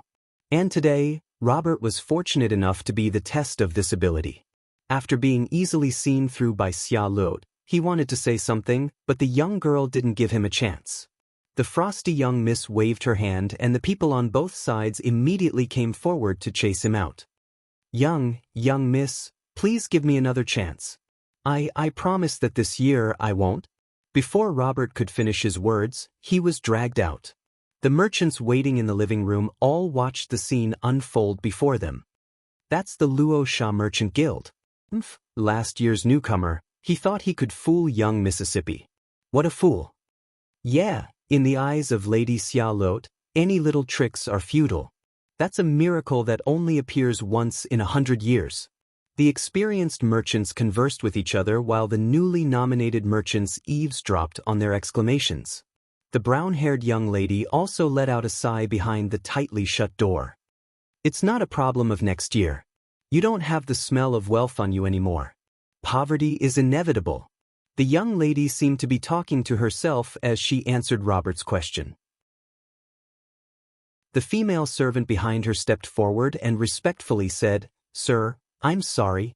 This is the fate of all gamblers who are addicted to gambling. Young miss, you don't have to take it to heart. How about taking a break for a while?" That's fine. Xia Luot replied tiredly after a round of examination. The servants who received the order immediately got to work. The solemn office furniture was removed, the color of the roof began to fade and gradually turned into a transparent skylight. The relaxing potted plants were placed one by one according to the designer's instructions. There was a single table for afternoon tea, top-grade Qigong tea brewed by a professional, and desserts made by a famous dessert chef. In just a few minutes, the room transformed from a solemn study into a sunny and lush courtyard. Xia Luot's long brown hair glistened under the sunlight. The sunlight that filtered through the roof's special material greatly reduced the damage to her skin, so she didn't need to use an umbrella. Phew. By the way, Gulacy, how's the development of the Land of Chaos? After drinking the tea, the young girl thought of something and looked at the black-haired maid beside her. Gulacy stepped forward. Young miss, the progress there is still very slow. The environment is too unstable, and we don't have enough manpower. I see. Xia Luot replied helplessly. She didn't blame her subordinates, but rather said that this result was within her expectations. Xia Luot Sorofia, the current head of the Sorofia family and the beloved daughter of the president of the Sorofia Merchant Association, Bruce. She was 10 years old this year, and in the eyes of the outside world, she was one of the noblest people in the world. She was known as the princess without a title. However, this was only on the surface. In fact, behind these seemingly beautiful titles, there was a more real and serious title, and that was the next generation of the family. Xia Luot had an extremely rare atavistic bloodline. She inherited the legendary beauty and some of the abilities of the Highland Elves. In the hundreds of years of Sorofia's history, there were only a few family heads who could barely stand shoulder to shoulder with her. However, great power often came with great responsibility. Xia Luot had been involved in the family business since she was 7 years old, relying on her ability to sense wealth. Up until half a year ago, her involvement in the family business was still considered ordinary. Her involvement in the family's decisions, be it in terms of importance or scope, was not great. However, ever since Bruce obtained a strange oil lamp, he began to put great pressure on her in the name of nurturing her. Each decision was more important than the last, and there was a dazzling array of development plans. This year, Bruce even threw 2 major family projects to Xia Luot and let her choose one. The development of the Land of Chaos, Tan Sun, and the development of the coastal Twin Horns port. Chapter 103. Come, Ai Lizi, awith. At the dining table in the Labyrinth Pavilion, Luo Ye once again fed Ai Lizi with his spoon after a long time. The girl swallowed the soup obediently and even licked her lips with her delicate pink tongue. Favorability plus 100. This must be heaven. The black-haired boy looked at Ai Lizi with a face full of healing, unable to hide the smile on his face. After an entire afternoon of talking in bed, Luo Ye and Ai Lizi had completely reconciled. After the argument, the two's feelings for each other had even improved. This was reflected in their actions, which made them even more clingy. They didn't want to separate at all. Luo Ye wanted to make up for all the Ai Lizi he hadn't been able to absorb this week. Ai Lizi also needed to release the feelings she had been suppressing for the past week. If it wasn't for the fact that Luoya felt that it was a bad influence, AI Lizzie would have slept in the same bed as him tonight. However, there was one thing that Luoya was slightly disappointed. AI Lizzie was now 8 years old.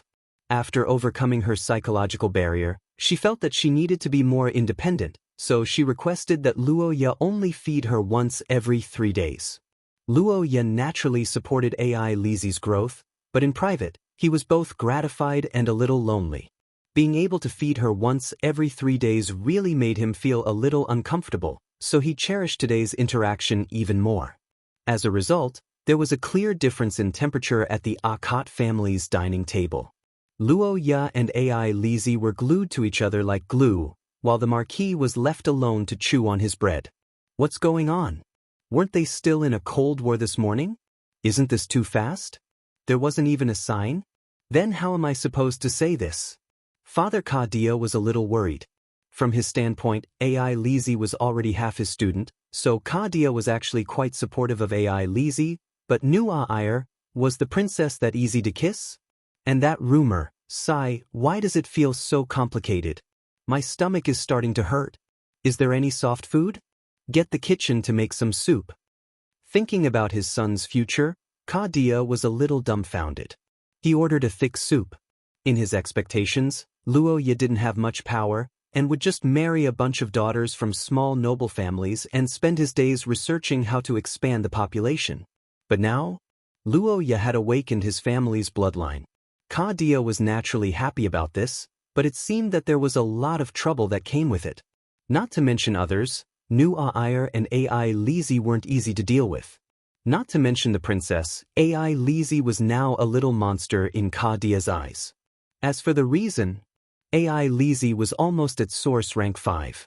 That's right, in a month's time, AI Lizzie had skyrocketed from source rank 7, and the speed of her growth was like a rocket. Now, she was already at the peak of source rank 6. In her words, every time she thought of Big Brother Luoya, power would constantly surge out. Kadia was speechless at this explanation. Power to them was like a river that needed to be gathered bit by bit, but to AI Lizzie, it was like a fountain that would erupt with a single shovel. 8 years old and at the peak of source rank 6. At this rate, Kadia estimated that AI Lizzie would be able to obtain origin substance soon. It must be known that even Nua Ayer, the pride of the church nation, only reached source rank 5 at the age of 9.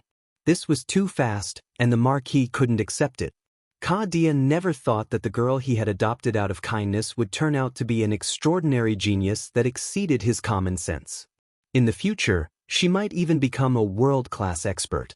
Most importantly, she was dead set on loving his son. It would be a lie to say that this wasn't a pleasant surprise, but after the pleasant surprise, Kadia began to worry. Neither AI Lizzie nor Nua Ayer were easy to provoke. In the future, if they quarreled, Luoya wouldn't be able to suppress them. Thinking of those female extraordinaries in history who were abandoned because of their infatuation, or who killed their loved ones out of hatred, Count Kadia felt a chill run down his spine. Although his son didn't seem to be such a scumbag when it came to matters of the heart, could it be reasonable? Kadia recalled his own limited experience in relationships and felt that this matter was a bit difficult. Moreover, when he looked at Luoya's usual actions, he felt very confused. Luoya's actions seemed to be no actions. Could it be that his son had already reached the realm where no actions could be used? Kadia began to suspect as he drank his soup. He stared at the two of them and thought for a long time. In the end, he didn't mention that Nua Ayer would become Luoya's protector. After dinner, Luoya stayed in the study for a long time before parting ways with AI Lizzie. Kadia returned to his room with a heavy heart. After eating and drinking to his heart's content, he was in a good mood. Luoya felt that his condition today was unprecedentedly good. He naturally wouldn't miss such a good opportunity. After instructing Anna not to disturb him, Luoya began to look at the system in his room. Detected that the host's condition is good. Recommended to purchase items to complete promotion. Boluo Advanced Powder, 5th edition. Chapter 104. What did I do last night? On the bed in AI Lizzie's room, Luoya looked at the ceiling that was completely different from his own room and doubted his life. The girl's jade body was still pressed against his body, and her warmth made him restless. Her soft breathing echoed in his ears. The scene that happened the day after the couple consummated their marriage really scared Luoya. Wait a minute, didn't I drink Burrow's divine water last night and then sleep? How did I end up in AI Lizzie's room? Something's not right, was it a dream? Thinking of this, Luoya pinched himself. And it hurts. He leaned closer to the girl and took a deep breath. And it smells good. There's nothing wrong with it, it's not a dream, but why? The black-haired boy's eyes widened as he doubted his life. He was still very nervous about the fact that the two of them slept together, especially when he didn't know what they did last night. After that, Bo bowed and left the scene, revealing everything that he had seen without leaving out a single detail. Originally, before this matter was exposed as the exclusive maid, she had to help Luoya cover up, but now that everything was exposed, she had to protect her Mississippi. But to be honest, Anna wasn't lying. If Luoya was an adult, then his behavior last night would be the standard of drunken stupor, but because he was a child, it shouldn't have reached that level. But was it more important than whether he hit home run or not? The most important thing was that Luoya went to AI Lizzie's bed. Even the princess, who was unusually tolerant of her young master, wouldn't be able to accept this kind of thing. Thinking of this, the maid politely bowed and left. The door closed, and the room fell into a deathly silence. The black-haired boy fidgeted on the chair. Although he didn't know why, and probably didn't have a specific reason, he felt that he was in the wrong when he met Nuwa Iyer. As the saying goes, the most frightening thing is a sudden silence. After listening to Anna's long description, Luoya finally understood what was going on. Simply put, he had a memory lapse. Drinking to the point of blacking out was something he had only experienced once in his previous life. That was when he was encouraged by his friends to drink the deep sea bomb. The power of the mixture of many types of alcohol made him feel like he had lost his memory the next day. Luoya did not expect that even though he was prepared, he would still be tricked by Burrow Pharmaceuticals. Moreover, this time, it was much worse than the first time. He was almost in tears. Who would be able to prevent him from going crazy after drinking? Feeling bitter in his heart, Luoya couldn't stand the silent atmosphere and looked at the blonde girl. At this time, the Nuwa Iyer was looking straight ahead and gasping for breath. She was probably trying to calm herself down. Obviously, she was angry at Luoya's dazzling performance. I didn't do anything, I really didn't do anything, Iyer, you have to believe me, Luoya said weakly. Now that Miss Angel was in such a state, he didn't even dare to speak loudly for fear of accidentally provoking her. Nuwa Iyer heard Luoya's words and blinked. She was silent for a while. After a long time, she looked at Luoya. Tell me your explanation. If you dare to lie to me, impossible. I, Luoya, am telling the truth. Facing the girl who narrowed her eyes, Luoya opened his mouth and made a promise. Then he told the truth. Actually, I recently got a potion that can help me reach Origin Level 5. Yesterday, I was in good condition. I wanted to use the potion to break through, but I didn't expect the potion to have side effects. After I drank it, I didn't know anything. I only woke up this morning. It's fake wine, there's fake wine in it. Fake wine is harmful. Luoya slapped his thigh with a look of regret. Nuwa Iyer heard his words and saw his sincere expression. The anger in her heart finally subsided a little. The current human world wasn't the same as before. The average level of potions couldn't be compared to the Biolo series. Therefore, Nuwa Iyer's impression was that it was normal for potions to have side effects. She personally opposed the use of potions. However, not everyone in the world was like her, relying on their own talent to break through. Although Luoya had awakened his bloodline, he was currently only at bronze rank. The past few years without a bloodline had caused him to lack some progress in his extraordinary strength. Now that he was anxious to break through, it was normal for him to use potions. Nuwa Iyer was in no position to criticize him for this. However, carelessly using potions and causing an accident was another matter, especially when the accident was still green. Luoya, I understand that you want to become stronger, But using potions without investigating the side effects is very dangerous. You are too reckless. I have to ask Uncle Dia about this matter. How can you be so reckless? Wait. I don't think this matter needs to be reported to Father. I was just acting crazy because I was drunk. Let's not tell the parents. When Dia asks me where the potion came from, what should I say? Luoya was helpless and wanted to persuade Nuair to change her mind. Unexpectedly, there was a knock on the door. Big brother? Are you inside? Chapter 105. AI Lizzie is here. The moment they realized this fact, the two people in the room had different feelings. Luoya felt a little numb. AI Lizzie's intrusion while he was trying to prove his innocence to Nuair was definitely not a good thing. In fact, Nuair on the other side was also on high alert. Big brother? I'm here, AI Lizzie. The black-haired boy replied with difficulty. The door opened and a girl in a white dress walked into the room. She first smiled gently at Luoya, then turned to Nuair and bowed politely. Good afternoon, Your Highness. It's been a long time since we last met after your birthday party. Good afternoon, AI Lizzie. Indeed, I went to look for you before, but I heard that you were still sleeping. I didn't expect you to come so quickly. Nuair smiled in response to AI Lizzie's greeting. His words expressed his dissatisfaction at being disturbed from his conversation with Luoya. The silver-haired girl didn't react at all and replied calmly, Sorry, I'm sorry. This matter is indeed my fault.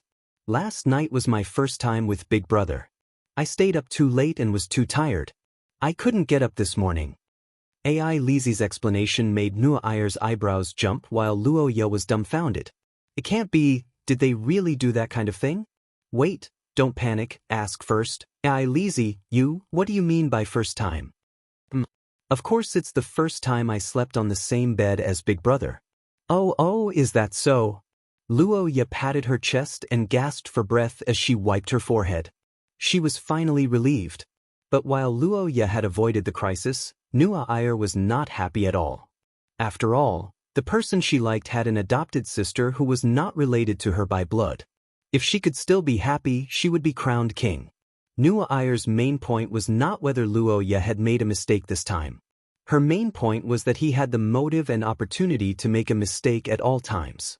As the saying goes, there is only the difference between the 0th time and the umpteenth time. This time, the two of them were able to sleep on the same bed. Next time, they would be able to roll around in the same bed. Miss AI Lizzie, as a lady, I don't think your actions are appropriate. The golden-haired angel maintained a friendly smile on her face. Her words carried a hint of criticism. The Akat family is a big family with a long history, so they shouldn't have the absurd custom of letting men and women of the same age share the same bed, right? This kind of thing only happens in commoner families with many brothers and sisters, right? I think there are quite a lot of rooms in the labyrinth. By the way, Luoya, which room were we hugging in before? It has changed so much in the past 200 years that I can't recognize it. Hugging together? Elder brother? No, that was... The hidden message in Nuair's words caused AI Lizzie's expression to change slightly. Luoya hurriedly explained. After listening to Luoya's wonderful adventure, AI Lizzie heaved a sigh of relief. But Nuair's questioning did not stop because of this. Luoya, tell me which room it was? Miss Angel continued to ask with a smile. Luoya had no choice but to seriously recall. But this recollection made his face pale. Wait, that room can't be. Yes, it's the third room in the west. Is that so, the third room in the west? You said it so abstractly, I still need to think about it. Aya, isn't that Miss AI Lizzie's room? Nuair suddenly realized. She looked at the silver-haired girl with an apologetic expression. So AI Lizzie lived in the room we used before. But the bed should have been changed, right? This is really... Hee, just pretend I didn't say anything. Miss Angel looked at the angry AI Lizzie with a pitiful expression. She pitied her and was too lazy to pursue the matter. This ultimate blow not only killed AI Lizzie, it also killed Luoya.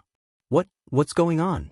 This feeling of tasting it right in front of him, the black-haired boy swallowed a mouthful of saliva and did not dare to make a sound. He tried his best to reduce his presence. On the other side, the silver-haired girl also calmed her breathing and smiled again. Is that so? Your Highness seems to have used that place before. It's your memory, right? Since that's the case, I'll give in. Elder brother and I will be in another room next time. Oh right, I'll go find elder brother. Chapter 106. As soon as Nuair finished speaking, there was a strange silence in the room. Ai Lizzie blinked when she heard Miss Angel's declaration. Luoya was also confused. He held Nuair's hand and couldn't help but ask in a low voice. What's a protector? The name wasn't too difficult to understand, but the Heathcliff family had too many titles, such as the Defender of the Light in the Human World, the Mediator of the Nobles, and so on. In short, the protector didn't seem to stand out among them. Luoya's head was full of question marks. He felt that the title made him feel like a big brother who collected protection fees. Nuair also came to a realization. By the way, Heathcliff hasn't taken on the duty of a protector for decades. It's normal that you don't know. Miss Angel smiled and looked at Luoya's golden eyes. Her face showed some tenderness. Do you remember what I said to you at that time? I said that I would protect you, love you, and be your protector. It's not just a promise. Most of the people Heathcliff promised to protect are victims of political assassinations, the children of soldiers who died on the battlefield, or the politicians of other countries who abandoned the dark and joined the light. But these are only the third level. Nuair softly explained the protector system of the royal family to Luoya. In general, the protector system was divided into 3 levels. The third level was the lowest, followed by the second level, and the highest level was the first level. Of course, different levels meant different treatment. The third level was mostly verbal, like, this person is under my protection. The second level was to send actual forces to protect the person. As for the first level, in theory, Heathcliff would send out his private army, similar to the large group of palace guards around Nuair. However, as the saying goes, you can be a thief for 1,000 days, but you can't guard against a thief for 1,000 days. The power of protection was only one aspect of the protector system, and the punishment was even more powerful. Most of the people in the third level were from the country. It was easy to deal with them behind closed doors. Once the protected person died of unnatural causes, the theocracy would deal with all the participants in the incident within 10 years to avenge the victim. Most of the people in the second level came from abroad, and the enemy was probably not in the theocracy. The punishment was to put all the countries and forces involved in the murder into the theocracy's blacklist. They would be suppressed and punished in all aspects for 100 years, even including starting a war. As for the first level, there was nothing much to be said about it. The indefinite order to annihilate cultists. This was the job of the judges of the Inquisition. All their major achievements were recorded on this piece of paper. Every day, they would rack their brains on how to destroy the organizations, countries, or individuals on it. Even if I fucking want to kill you, no one can stop me. This was Heathcliff's attitude towards villains who had offended the first level, and they had done just that. The Secret Ritual Church, a large organization of extraordinaires that had already been destroyed, had once been the #1 target on this list. After years of large-scale pursuit without regard for the cost, even such a large organization could not withstand it. From this, one could see how terrifying the order of annihilation was. It was terrifying because there was no end to it. Our protection relationship is based on an ancient contract. Originally, it should have been the second level, but since I myself made a similar promise, I made an exception and upgraded it to the first level. The first level? That means? That's right. From this point of view, you are now a member of the royal family. You are my closest family member, and I am your protector. Every action that harms you is the most direct provocation to me. Nuair's words stunned Luoya. He never thought that his relationship with the princess would develop to such an extent that Nuair was willing to protect him with the country's machinery. To be honest, this protector system gave Luoya a great sense of security. As the villain of the original work, Luo Ya's goal had always been to capture the flag and increase his chances of survival. But now, it seemed that Nua Iyer had achieved more than half of his goal. With the support of Nua Iyer and his precious AI Lizzie, even if the main character and the remaining 2 female leads wanted to kill him, Luo Ya would be invincible. Nua Iyer, thank you. After hesitating for a long time, Luo Ya could only express his gratitude. Nua Iyer heard his words and smiled, then turned to look at AI Lizzie, whose face was pale. Miss AI Lizzie, you should understand now. As Luo Ya's protector, I have to be concerned about his situation, so the Akot family's matters cannot be used as an excuse to stop me. So that's how it is this how you do it? Your Highness. The silver-haired girl clenched her fist and tried to control her emotions. She never thought that other than herself, there would be someone else who could see through the uneasiness that Luo Ya had been hiding so well. The girl raised her red eyes with a hint of weakness, but more than that, there was determination. Your Highness, I don't have your power and status, so I can't do what you said. But don't think that you can monopolize brother. You may be able to protect brother, but that doesn't mean that I can't do anything. Your Highness is so busy with official business. Although you are a protector, how many days do you have to accompany brother? Chapter 107. In the familiar study room, Luo Ya looked at a bookshelf full of diaries and skillfully pulled one out. These were hundreds of years old antiques, and it was also the price of Ponte's ability. During the new year, Luo Ya thought about burning them, but now, he just felt a little nostalgic. In the journey of the historical fragment, although it wasn't long, Ponte left a deep impression on Luo Ya. Now that Luo Ya returned to reality, he sighed and no longer had the interest to destroy the corpse. What exactly are you going to tell me about the ancestors? Luo Ya flipped through the pages of psychological crimes records while absent-mindedly asking Nua Iyer. The blonde girl was sitting at the side, stroking the teacup that Wei Dualia used. After hearing Luo Ya's question, she turned her head with a troubled expression. As you know, I've broken through the bloodline and advanced to silver, so these days, I've been stabilizing my condition. But while adjusting my body's condition, I also looked through many records in my free time and found some hidden secrets. Oh, is that so? What is it? There are many, such as, I'm actually a descendant of Vader. Is it? What did you say? Luo Ya, who was still calmly flipping through the book, answered subconsciously. But after the words left his mouth, he suddenly reacted. He jumped up and looked at the girl on the chair in surprise. His eyes were full of disbelief. Nua Iyer wasn't surprised by Luo Ya's reaction. She just smiled bitterly and nodded. You didn't hear wrong. I, or the current royal bloodline, strictly speaking, is inherited from Vader Hei's Crete. What happened? Wasn't he defeated in a battle with Ryan of the Holy See in history? He lost, but it doesn't mean he died. Nua Iyer sighed and told Luo Ya the confidential information kept by the royal family. More than 100 years ago, at the end of the Gemini War and the March Rebellion, although Vader was powerful, he didn't go all out because he couldn't find Wei Dualia. In other words, he didn't reach Source Rank 2, so Saint Leon easily defeated him when he returned. After quickly quelling the rebellion in Saint Lorraine, Vader was naturally put on trial. But unlike the rumors of a secret execution, Vader was in fact only imprisoned. There were 3 main reasons for this verdict. The first was naturally the attitude of the Holy See Leon at that time. Leon was a relatively weak monarch in the history of the Hei's Crete family. He was good at fighting for the interests of the kingdom, but he was a typical peacemaker. He was very tolerant of the nobles in internal affairs and didn't know how to deal with his own people. This could be seen from how he was forced to send Princess Mary out of the palace to wait for an opportunity. However, such a good-for-nothing had actually become strong after a few setbacks. After losing his wife, he stood his ground on the matter of Vader and fell out with the nobles for the first time. In his opinion, it was because the nobles had forced Mary away that such a huge problem had occurred in his family.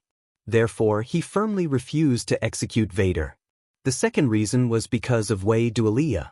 At that time, Wei Dualia was the representative of the conservatives.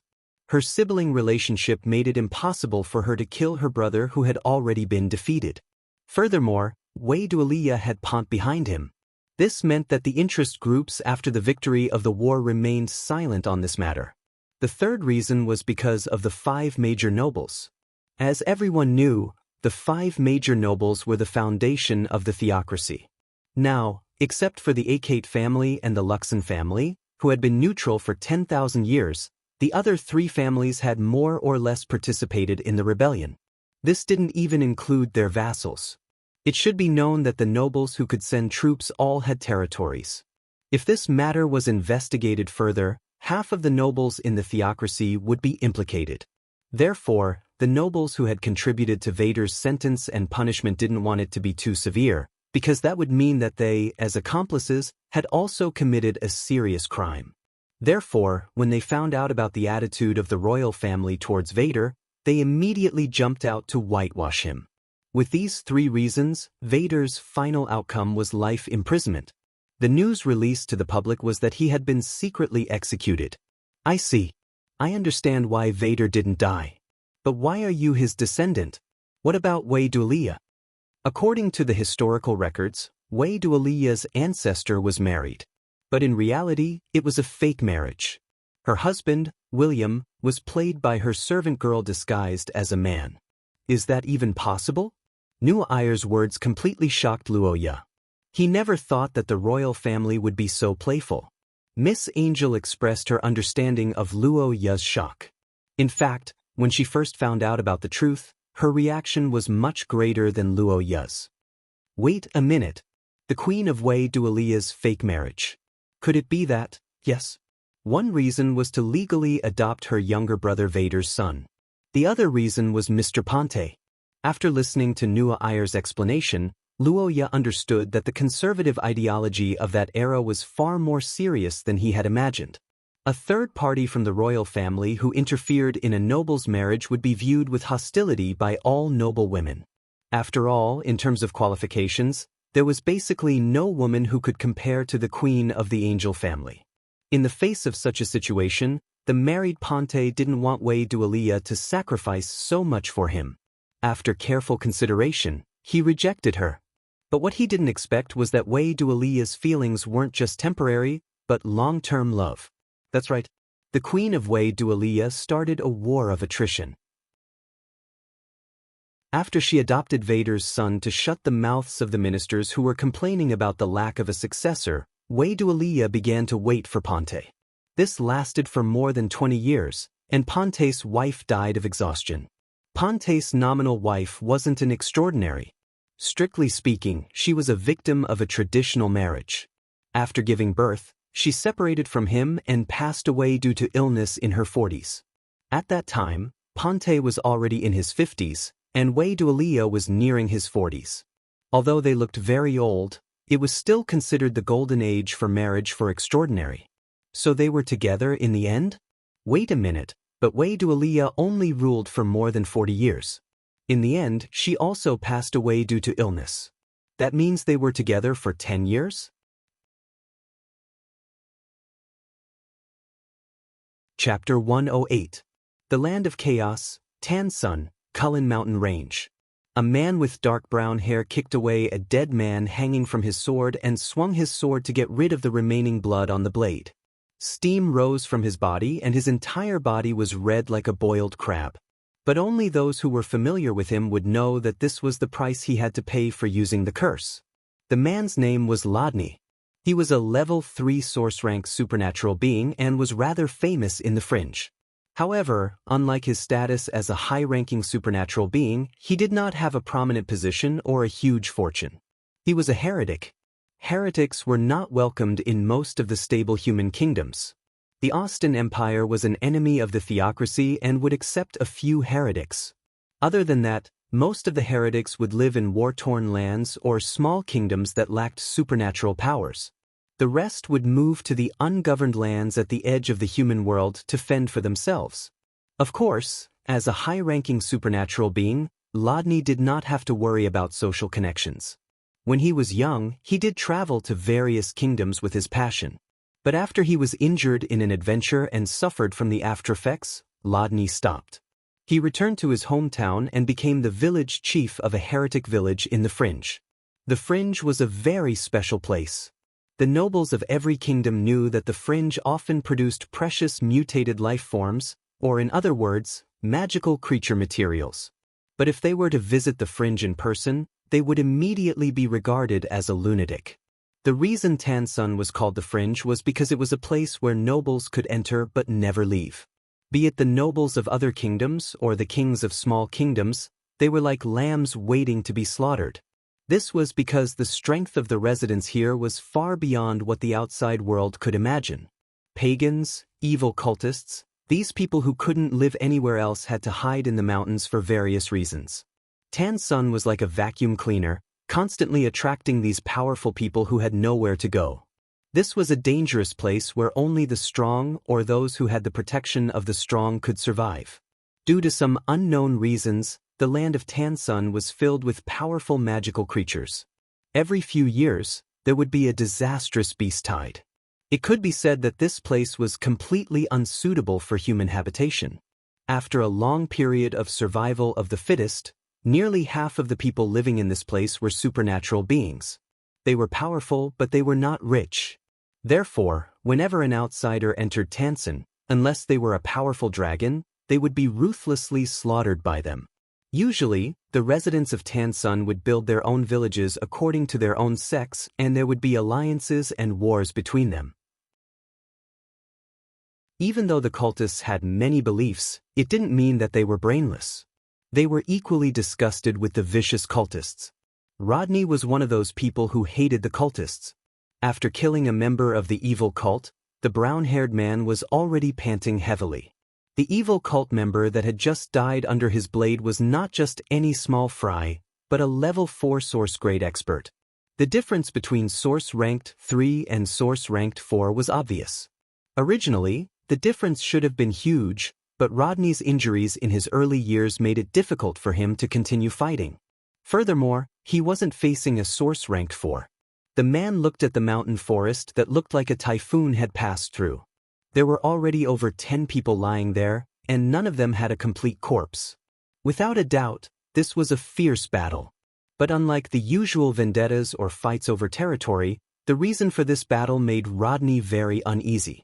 These damned cultists were here to rob him. Snake God Scale. This was an ancient curse item preserved in Rodney's village. As for why it was ancient, it started from Rodney, who brought it back to his hometown. Yes, this Snake God Scale was brought back by Rodney from the outside many years ago. Rodney did not fight alone in the world back then, but he joined an adventurer group. The Shia world was too big. Currently, there was a large amount of undeveloped land outside of the known areas, but the scope of human activities had been constantly changing since ancient times. The so-called undeveloped land was actually very likely to have a civilization in the distant past. It could have belonged to ancient humans, or it could have belonged to an intelligent race in myths and legends. Not to mention the distant past, even the ancient Austin Empire, which was destroyed after the Turan Rebellion 1,000 years ago, had piles of human relics and good things. Many of them were even priceless now. Such a huge temptation naturally attracted countless people to embark on a journey of searching. Adventurer groups were spontaneous organizations that searched for treasures in ancient ruins. Some were big, some were small, and some were strong. There were all kinds of people in them, and it was common for them to have different countries and religions. As long as they had enough gold coins, everything could be accommodated. Adventurer groups were one of the few industries that the cultists could engage in stably. When Rodney was young, he was upright and powerful. He led his team and made a name for himself. But like many adventurer groups, even they could not escape bad luck. If you often walk by the river, how can your shoes not be wet? It was common for adventurer groups, who were accompanied by danger every day and even took the initiative to step into dangerous places. Rodney, who was once young and impetuous, thought that his team was the exception, but the final result was cruel. All of his companions were dead. Rodney was the only one who managed to escape with serious injuries. Along with him, the scale of the serpent god was brought out of the ruins and reappeared in the world. According to the dead scholars, the ruins they entered were at least 2,000 years ago, before the establishment of the ancient Austin Empire in the Second Era. The scale of the serpent god was a collection enshrined in the ruins. It was estimated that it was at least 1,000 years old. After his team was wiped out, Rodney was disheartened. He was unwilling to sell his team's last loot to a merchant. So, he brought the inconspicuous treasure back to his hometown. But to his surprise, the black scale played a huge role in the fringe. Ever since the scale of the serpent god was brought back, the monsters in the fringe seemed to be afraid of something and were unwilling to approach Rodney's village. The number of snake monsters in the vicinity also increased significantly. But miraculously, the snakes did not attack the villagers. On the contrary, they seemed to be protecting the villagers. Such a miraculous situation naturally attracted the attention of the people, and Rodney was elected as the village chief. From then on, the village went smoothly for more than 10 years, and the originally small village began to develop into a medium-sized village. Rodney's village had made a fortune with the scale of the serpent god. In a few decades, Rodney's village would have become one of the largest settlements in the fringe. But he did not expect that, for some reason, Tanson's Marta Merchant Guild had set their sights on his village. Marta Merchant Guild was one of the few local merchant guilds in the vicinity of Tansun. On the surface, they appeared to be an ordinary merchant guild that supplied raw materials to various countries. But Rodney and a few others knew that they were actually a whitewashing organization organized by the cultists. Since half a month ago, during the new year, the Marta Chamber of Commerce had gotten wind of the scale of the serpent deity and came to negotiate with Rodney. At first, they wanted to buy it at a low price, but after being rejected by Rodney, they revealed their true nature and planned to kill and rob without any capital. However, while dreams were plentiful, reality was harsh. How could a village that could produce a genius like Rodney be an ordinary place? Rodney's village was made up of the descendants of the cultists who possessed the power element. According to legend, that power element was passed down from the ancient giants. They were powerful fighters, but they had to pay a heavy price. Historically, their ancestors had relied on their extraordinary abilities to roam the theocracy. But they were forced to flee due to a great calamity. Ever since then, they had taken root in the fringe, Tansun. Therefore, although Rodney's village did not have many supernatural individuals, they were all very good fighters. The cultists had kicked an iron plate and were killed on the spot. At first, Rodney didn't pay much attention to the incident. There were too many cultists in the fringe, and they were as plentiful as wheat. Their leader probably wouldn't even notice that they were missing. But what he didn't expect was that the cultists and Marta Merchant Guild weren't the cultists who had set their sights on them. It was a larger organization.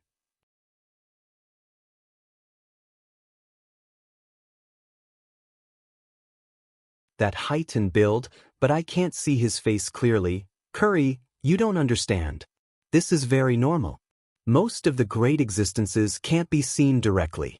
From this point of view, that young man may be the messenger of God. The emissary of God is the Holy Son. Yes, the Holy Son. Wait a moment. Rodney stood up and stopped the two excited people. He began to pull the dog-headed guard captain and the intermittent Alzheimer patient back to reality. The pagans were different from the Shia believers. Although they were divided into different sects and had different origin substances, many of them did not believe in the gods of their sections. One of the reasons was that their identity as a pagan did not bring them any benefits. Another reason was that most of the gods of their sects had already died, leaving only the origin substances for humans to use. The pagans in Rodney's village all belonged to the faction of the origin substance, power. Most of them had respect for the ancient gods, but that was when the ancient gods died or were in a deep sleep. When the source of the power origin substance awakened again, they would definitely be affected. On the bright side, the awakening of the ancient gods would strengthen the entire origin substance. All the pagans who used the power origin substance would gradually become stronger in the future. It was like the appearance of a leader activating the entire team. The closer they were to the source, the stronger they would be, and the smoother their development would be. But from a bad point of view, the ancient gods were terrifying existences on the path of ascension. They were likely to influence individuals downstream through the connection of the Sapphira. The most typical example was the conversion of some pagans into cultists. Many pagans did not become cultists of their own volition, but the corruption of the ancient gods upstream of the Sapphira had affected them. This subjective uncontrollability could be said to be an important reason why the mainstream human community refused to use the origin substances other than the three major origin substances. Now, Rodney and the others had to face such a risk.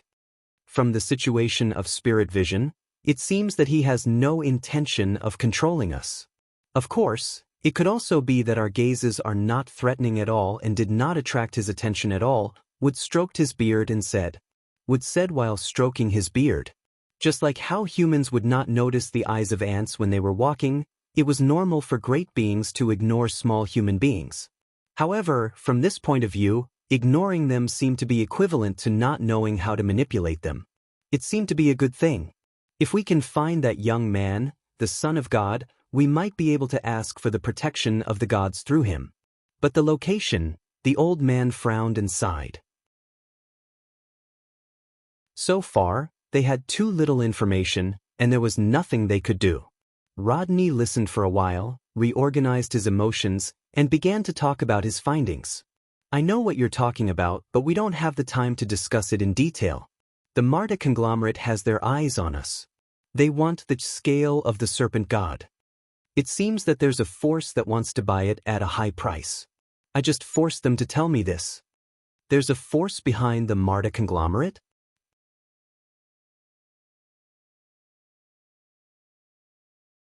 Chapter 110. Inside the maze, Luoya leaned back in his chair and heaved a sigh of relief. He felt that his lifespan had accelerated today. After lunch and before dinner, Luoya felt like a year. The conversation with Nua Iyer made Luoya sigh about the journey in the previous historical fragments. He also learned about the ending of the characters, but he didn't forget that one of them was still alive. He was still in front of him a few days ago. Felder is Brian? How is this possible? Even Nua Iyer, who trusted Luoya completely, couldn't believe it. She had seen Felder with her own eyes. The loyal blonde knight had left a deep impression on her, and it was even quite a positive one. The difference between Felder and the venomous Brian was too big. Luoya, could there be a mistake? Maybe there's a mistake because they're of the same bloodline? No, I think the result of the spell should be correct. Recalling President Alvin's advice and the disclosure of the internal investigation results of Sorofia, Luoya further strengthened his confidence in his skills. There shouldn't be a problem with the spell. Felder committed suicide in the historical records, but you know the contents of the history books? They can't be trusted at all. Even if he really committed suicide, with the power of Eric's family at that time, it's possible to find some strange method to resurrect him. That's true. The cultists have many such methods, and most of them will cause a drastic change in the personality of the resurrected person. Is this the reason? Nua Iyer thought about the possibility of the cultists and discussed with Luoya. Finally, they decided to report this matter to the elders in the family. But this kind of thing without any evidence is impossible to investigate Eric's family. Well, I understand. I didn't expect this to affect them. I just want to remind you that there may be something darker behind Eric's family. Luoya's serious words made Nua Iyer feel warm in her heart. The two talked for a long time, and it was inevitable that they talked about the kiss that caused the rumors outside. The black-haired boy looked at his lips in the mirror with an unnatural expression. In his previous life, he studied hard in high school and didn't fall in love immediately after college. Nua Iyer's kiss seemed to be his first kiss in 2 lifetimes. His face was a little hot when he thought about it. But what made his brain heat up even more was the look on Noelle's face when she mentioned it. The blonde girl said that it was just a treatment, but when she saw Luoya's face, she gradually began to pant. She bit her lips, stuck out her tongue, and licked her lips. She then narrowed her eyes and whispered in his ear. "Oh, that was my first kiss." Hearing this, Luoya's heart trembled. He didn't know why Miss Angel suddenly became perverted. Nua Iyer's breath on his ear made his heart itch. He had a strong desire to hug her, but he restrained himself in the end. "Well, you didn't pounce on me? Why should I pounce on you? Roha was speechless as he looked at Noelle's face that said, "You're not right." He suspected that she thought all the men in the world were idiots.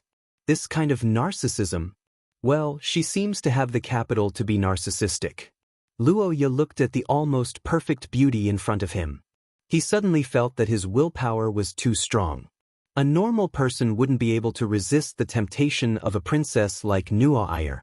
After thinking for a long time, he thought that it might be because he watched too much AI Lizzie, which trained him to resist the perfect creature. So what if I pounced on you? Would you let me have my way? No, I thought that would give me a reason to step on you. Nuair was honest with her intentions. Luoya couldn't help but widen his eyes. Can you not always set so many traps? Because you've always rejected me. Even if it's me, I still want you to accommodate me a little according to my preferences. The blonde girl seemed a little lonely as she sighed. Seeing this, Roha's eyebrows twitched. After a while, he asked, "What do you mean by stepping on me? Are you really willing to accompany me? It's actually very simple. You just have to lie on the ground like a dog." "I refuse." Luoya rejected the angel of abuse halfway through. Nuair was speechless and dissatisfied, but she didn't say anything. The two chatted for a while before leaving the room one after the other to have a tea party with AI Lizzie. But Luoya didn't expect it to be a hellish afternoon tea party. Luoya was sandwiched between Nuair and AI Lizzie by the window. He stared blankly at the forks the two girls put in front of him.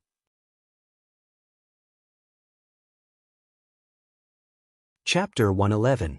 Luoya sat on the Gulandair's shoulder, overlooking the setting sun and the earth. Whether it was the ancient gods or the giants, they were existences that must be respected since ancient times. If it was in ancient times, standing on the shoulders of such a giant was only allowed to be a higher race. Existences like humans could only crawl on the ground and wait for their mountain-like bodies to pass by. It was normal for Rodney and the others to have doubts.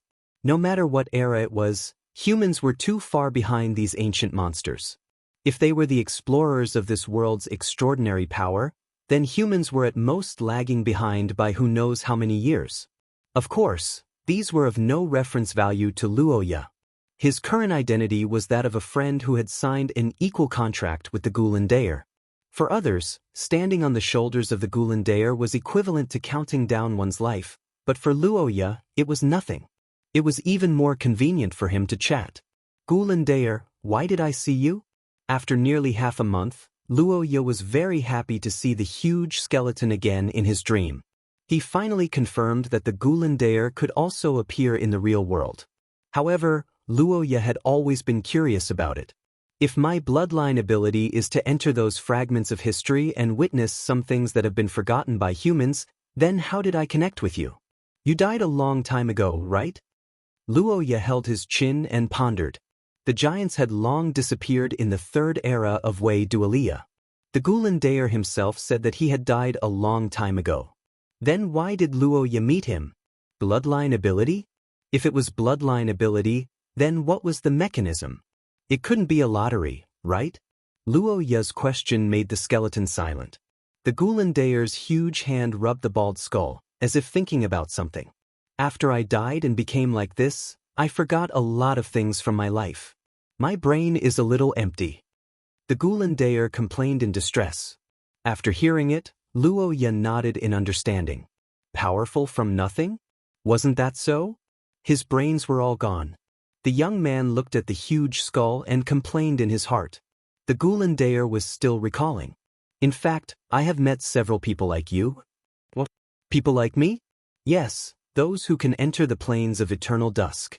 The Gulandair recalled the intruders he had seen in countless years. He said lightly, "There are about 5 or 6 intruders. There are about 5 or 6 of them. I can't remember their specific appearances, but everyone is dressed differently. They shouldn't be from the same country." "No, I'm afraid that they are not from the same era." "Well, that's possible. After all, my concept of time." Gilandar rubbed his bald head that was wearing a crown. His eyes flickered as if he was reminiscing about the past. "Their strength is very similar to yours." one of the human women seems to be quite powerful as well. Woman? A woman that you think is powerful? The young man was surprised when he heard the unexpected news. He had seen the power of the Gulandayer. To be able to get a powerful evaluation from him, she was probably the leader of the human supernatural power of an era. Wait, such a powerful person came to you before. Why didn't you choose her? She didn't even listen to my question. She said that she encountered a great crisis and needed my help. She seemed to be in a hurry. But she is not my believer. I have no reason to help her for free. I see. Wait, believer? What believer? Luoya, who couldn't understand the words, turned his head in confusion. The Gulandayer explained. Just like how humans used the 3 origin substances, the giant tribe also had an origin substance that was most suitable for them. It was called power. The so-called believers were simply the descendants of humans who used the origin substance developed by the giant tribe, and they formed a sect. Through special rituals, these later humans could transmit their prayers and offerings through the channel of the supernatural power system to the upper reaches of the system. This was the purpose of most of the rituals of various sections. According to the Gulandayer, there would occasionally be similar messages that could be transmitted to him. It could be seen that there were still people in the outside world who used the power origin substance.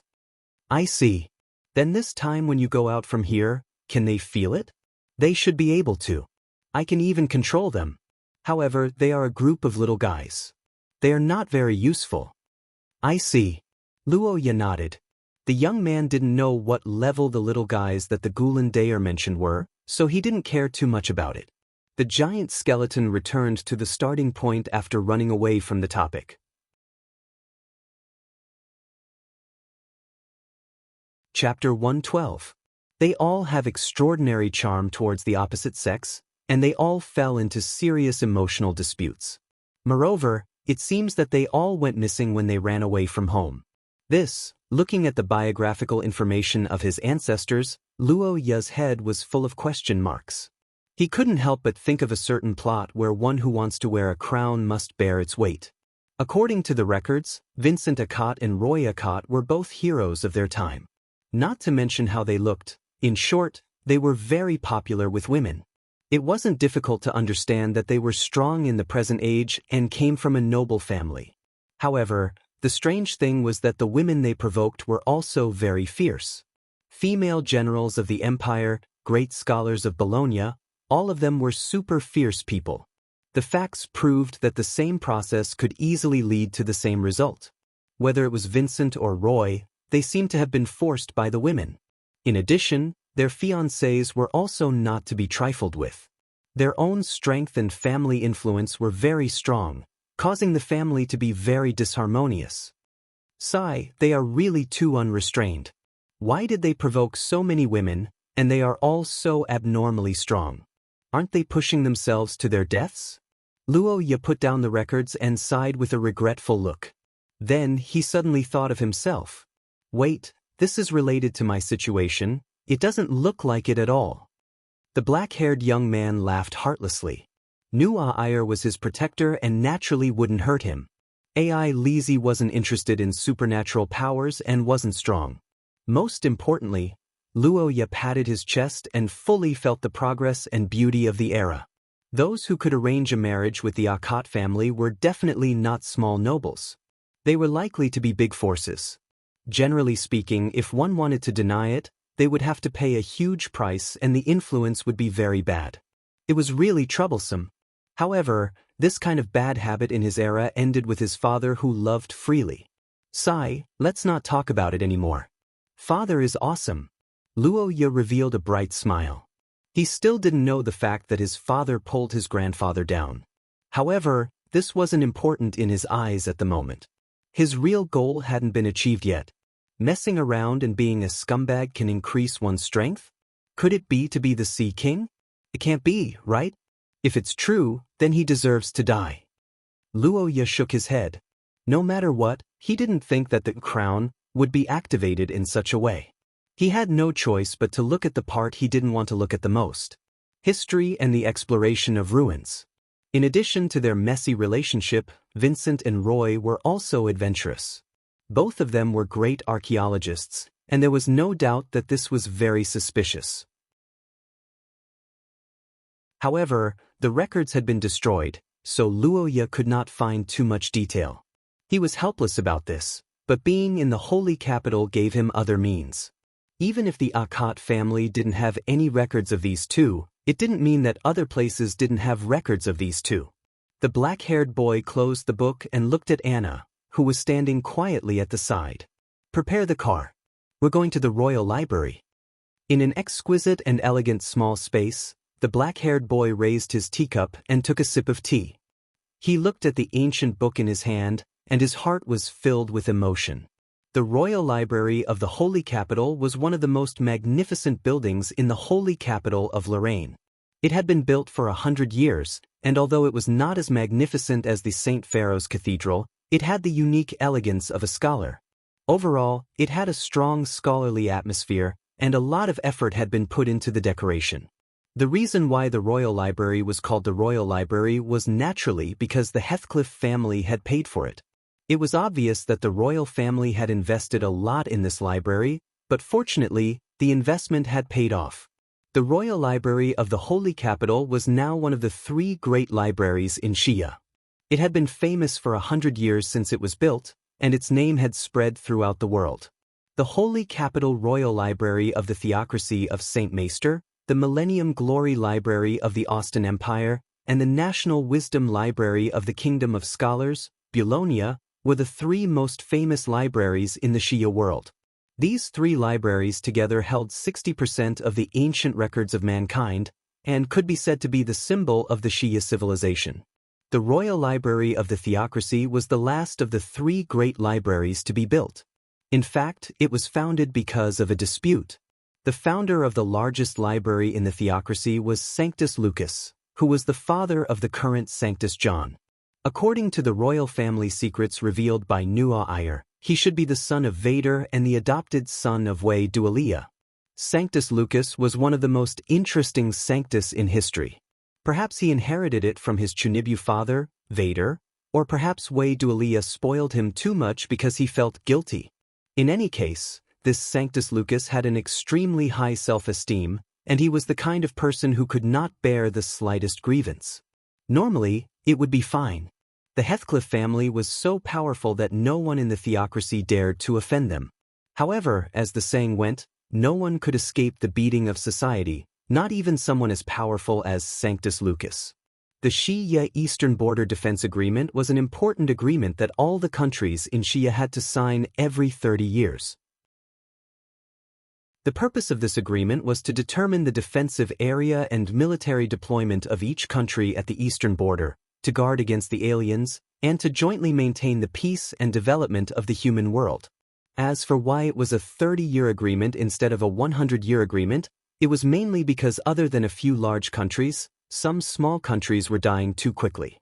Often, the frontline soldiers of a country would not have enough food and pay, and they would simply die. Of course, there was a higher possibility that they would pretend to disband to escape the sanctions of the agreement, and then go back to reassemble and throw themselves into internal wars. This kind of operation basically happened once every decade or so, but the frequency of holding a world conference once every decade or so was too high. After all, transportation in Shio was not convenient. It would take the Sanctus a few months to travel to Austin and back. In addition, negotiations and wrangling would take even longer. Therefore, they simply chose a small country to double the average number of years it would take 30 years. The conference that Sanctus Lucas attended was held in the capital of the Austin Empire, Theo. The process of the conference was rather difficult. There was a lot of wrangling between several large countries. Among them, the Austin Empire and its old rival, the Theocracy, had a conflict, and it was at that time that Lucas was beaten up. Since it was a negotiation between the heads of countries, they naturally could not be locked in a room like a company meeting. Most of their negotiations would only take place once every 10 days or half a month. As for the time outside of the negotiations, they would usually visit each other and build relationships, or visit places of interest or attend banquets under the arrangement of the host.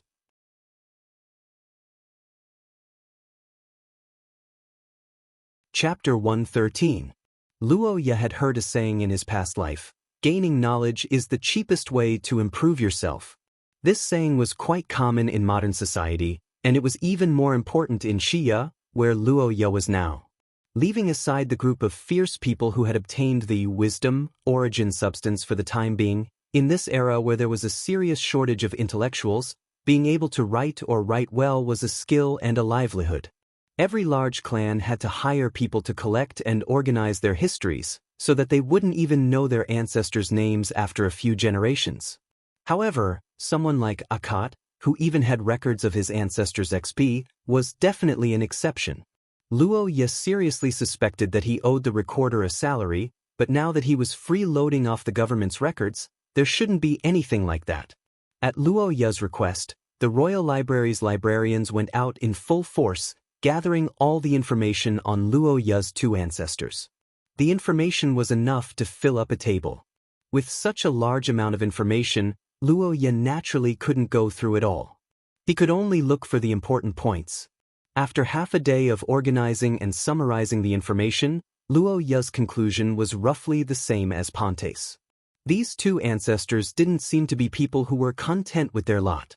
During their reigns, they were quite active, and they were also very fond of adventuring and exploring ancient ruins. Luo Ye thought about it and felt that this was a clue, but it probably wasn't a method of accumulating extraordinary power. After all, no matter how many times they went out in their lives, they spent most of their time at home. According to the records, their strength had increased during this time. And if they couldn't get stronger if they didn't go out, what kind of otaku curse was this? It was a bit nonsensical. Luo Ye, who liked to stay at home, eat his fill, and sleep well, felt that people should be content with what they had and learn from the mistakes of their predecessors. After all, they had already lost two ancestors.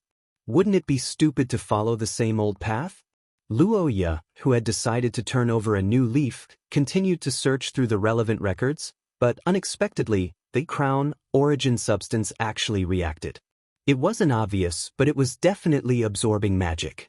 It slowly increased the rate at which Luo Ye's body mutated, increasing Luo Ye's strength bit by bit.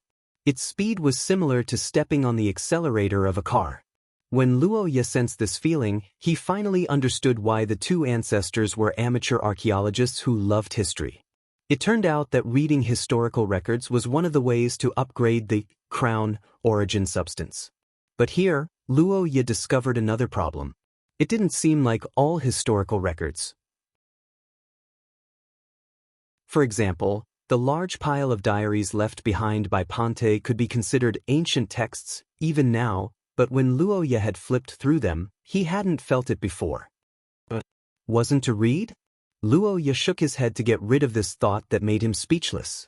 After thinking about it carefully, he felt that the crown origin substance could only be stimulated by reading something of research value. Or perhaps, from the name of the crown, it could only be useful if it was related to the king's history? Luo Ye couldn't figure this out in a short time, but he wasn't worried because the Akat family had a lot of records. They were all reliable things that his ancestors had used. If he didn't know which one would be useful, he would just give it a try. After all, there were a lot of them and they would definitely fill his stomach. Luo Ye, who had found a way to improve his supernatural power, was very happy. He didn't say anything and immediately began to level up. He carefully read the history of the human countries after they migrated to the West. The more he read, the more he felt that it was quite interesting. In his previous life, Luo Ye was a liberal arts student. Geography and history were his specialties. He also had a hobby in this area. However, unlike the history of his previous life, the history of the Xia world was somewhat mythical due to the supernatural power. In most people's minds, after the cataclysm at the end of the Second Era, humans migrated to this peaceful land through the westward migration. However, the truth was that this land was not peaceful from the beginning. The natural environment was too primitive, and there were many ferocious monsters that were recorded in the history books. The mutated animals in this world were very ferocious. Luo Ye knew this when he saw Ka Dia's deer head during the winter hunt. However, although the deer was ferocious, it was nothing compared to the monsters that the first human pioneers encountered when they opened up a new world. In the mythology of the Xia world, The creator god, Shia, was the mother of all intelligent races. These races did not include animals in the natural world. After all, they did not have self-consciousness. If they did, the entire Shia world would have to be vegetarian. However, although there were no animal races, there were still intelligent creatures in the form of animals. For example, the sacred beasts that obeyed Shiya's orders had source substance. Source substance was basically a symbol of whether a creature was intelligent or not. Ordinary animals would not have source substance even if they were mutated. They were barbaric and brainless. They might have the cunning of wild animals, and they might know some basic tactics. However, no matter how strong they were, their thinking was still the same as that of wild animals. Of course, those who chose not to use their minds were indeed beasts, but their combat power was generally very high. The sacred beasts who had source substance were the messengers of wisdom of Shia, who assisted the various races in battle during the mythological era. They followed the various races to open up new worlds. Some of them had quite high status. Those who chose to use their minds instead of their minds were not as ferocious, but they were very intelligent. Although there were no detailed records, legend had it that the ancient Austin Empire had a guardian beast in the Second Era. After the ancient Austin Empire was destroyed, when people came to this new land, they naturally encountered native creatures. Just as the ancient giants and angels had disappeared, the sacred beasts had also disappeared with the passage of time. However, some mutated animals with intelligence that could be roughly tamed still existed. These mutated animals that could be tamed generally had a good impression of humans. Perhaps it was because they had to deal with their own kind for many years. At that time, humans were also very welcoming to them and domesticated them, such as the warhorses of various countries and the eagles used for long-distance communication. However, there were more mutated animals that could not be tamed and communicated with, and they became the nightmare of humans. According to historical records, the human countries at that time were still very weak. When they encountered the super monsters that occupied a piece of fertile land, there was nothing they could do. They often fought the monsters on a country-by-country basis, and there was no guarantee that they would win. How did the 5 noble families of the theocracy come about? They were the 5 most ferocious families who followed Heathcliff to open up new territories and fight monsters. It was not an exaggeration to say that the theocracy was conquered by the royal family. That was why they were the foundation of the theocracy in later years. It took nearly 200 years for humans to get rid of these super stubborn families step by step. In these 200 years, the number of humans and countries that died in the hands of monsters was too many to count. Historians called them the victims of the War of Expansion. Reading up to this point, Luo Ye felt a lot of emotions. He felt that this should be the story of how humans in this world fought against nature. Humans had many great achievements, but compared to conquering nature, Luo Ye felt that they were not qualified. Conquering nature itself was a symbol of human civilization, and it was also a kind of spirit. It had existed since the birth of humans. They hoped to be cool in the summer and warm in the winter. These were the most primitive motivations for human progress. Under the great goal of conquering nature, generations of humans sacrificed their lives and painted a colorful and magnificent life. Some of them opened up wastelands for farming, while others set sail.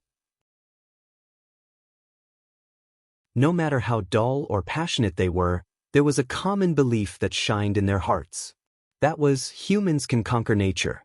Wait a minute, so the development of our Achaite territory is very low. Reading up to this point, Luo Ye, who was secretly excited, suddenly remembered the report he read in his home. When the theocracy was first established, the Achaite family's territory was very large. They were even the leader of the 5 noble families. However, according to the division of power, the Achaite family had never been the leader of the 5 noble families. The main reason was that the Achaite family's land was undeveloped. Why was Eric so strong 200 years ago? It was because most of their territories were plains, which were suitable for farming and had a large population. Although their territory was not as large as the Achaite families, it was the least difficult to develop among the 5 noble families. As for the other noble families, the Bathas family in the North Sea was fishing, The Lucen family had a large forest area, and the Wester family had many mountains. Chapter 114.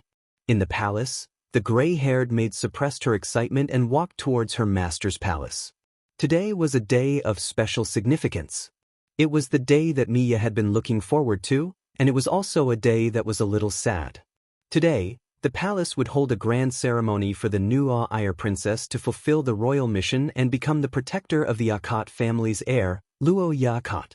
As the princess' personal servant, Mia would also work extra hard today. Personal servant was a relatively special position. Generally speaking, it would be carefully selected and the requirements were very strict. Especially in the big noble families and the royal family, the heir's personal servant would be strictly checked, and the status of the servant would not be too low. In fact, this was the case for Mia. Although she was the maid who served the new Ayr princess, she was also the daughter of a noble family, and her father's title was not low. In the years that she had been in this position, Mia had obtained substantial benefits for her family. Her father's official position was promoted, and the eldest brother in the family was also appreciated by the royal family. However, it had to be said that Mia was further and further away from her family. She came to the palace alone when she was in her teens, which was the most sensitive age.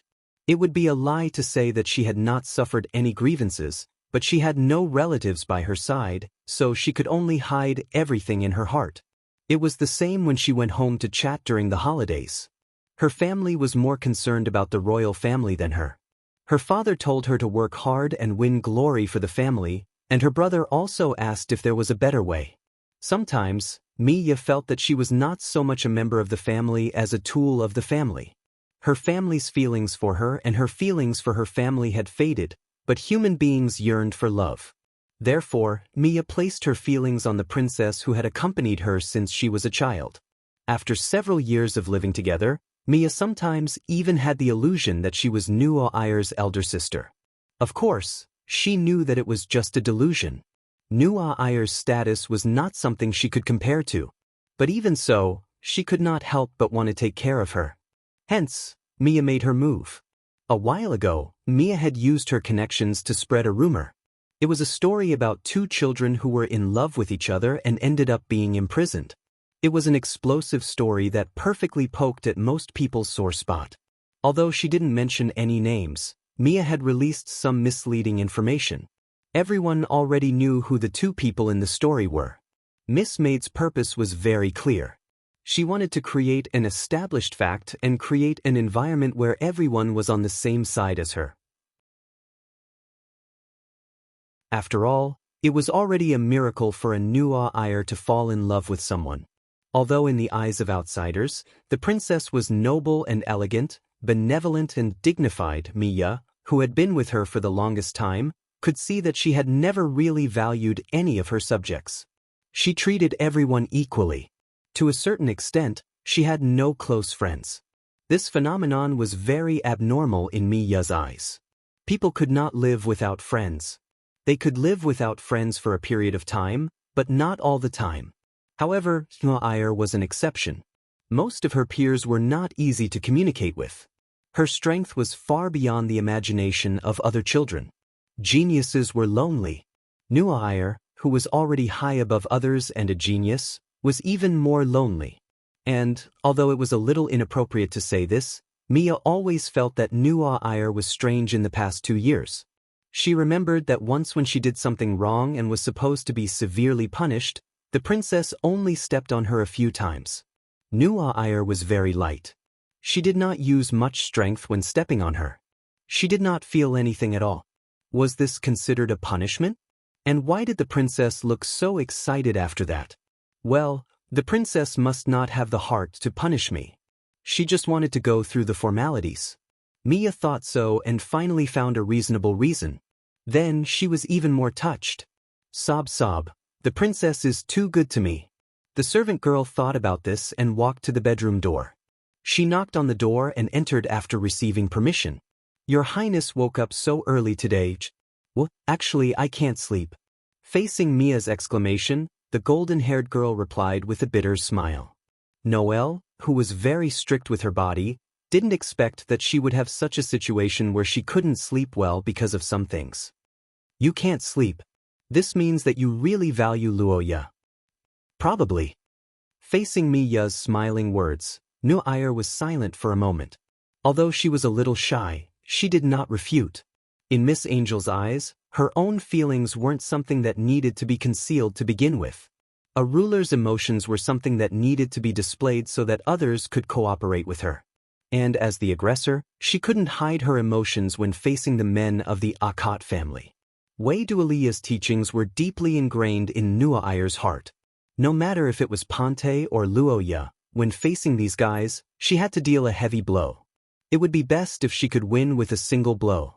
Even if she could not win, she had to at least push the other competitors to the ground to prevent any accidents. Recalling the silver-haired girl beside Luoya, Nuire sighed helplessly. In fact, she was already one step behind when she set off. Ai Lizzie and Luoya met earlier, and their relationship was already formed. If Nuire tried to be the bad guy and ruin things, not only would she fail, she might even cause Luoya to dislike her. Furthermore, with her identity, it would be inappropriate. It would be easy for her to be misunderstood as a member of the royal family trying to sow discord between the members of the major noble families. Naturally, Nuire would not do such a thing. Right now, the only thing that comforted her was that Ai Lizzie was still very naive. She did not directly reveal her feelings for Luoya. She was immersed in the intimacy brought by family, and she was probably afraid that saying such things would ruin their current relationship. Of course, it could also be due to her shyness as a girl. But none of this mattered. As long as she did not attack Nuire, she would have plenty of opportunities. Miya picked up the bell on the table and shook it lightly. The crisp sound came from outside the door. A large group of maids swarmed in a few seconds after the bell rang. They tidied up the room, picked out a dress, and prepared makeup items needed later. Miya arranged for the princess to take a bath. The palace became busy. At the same time, in the labyrinth of the holy capital, Luoya was stunned by Anna's cold gaze and skillful makeup.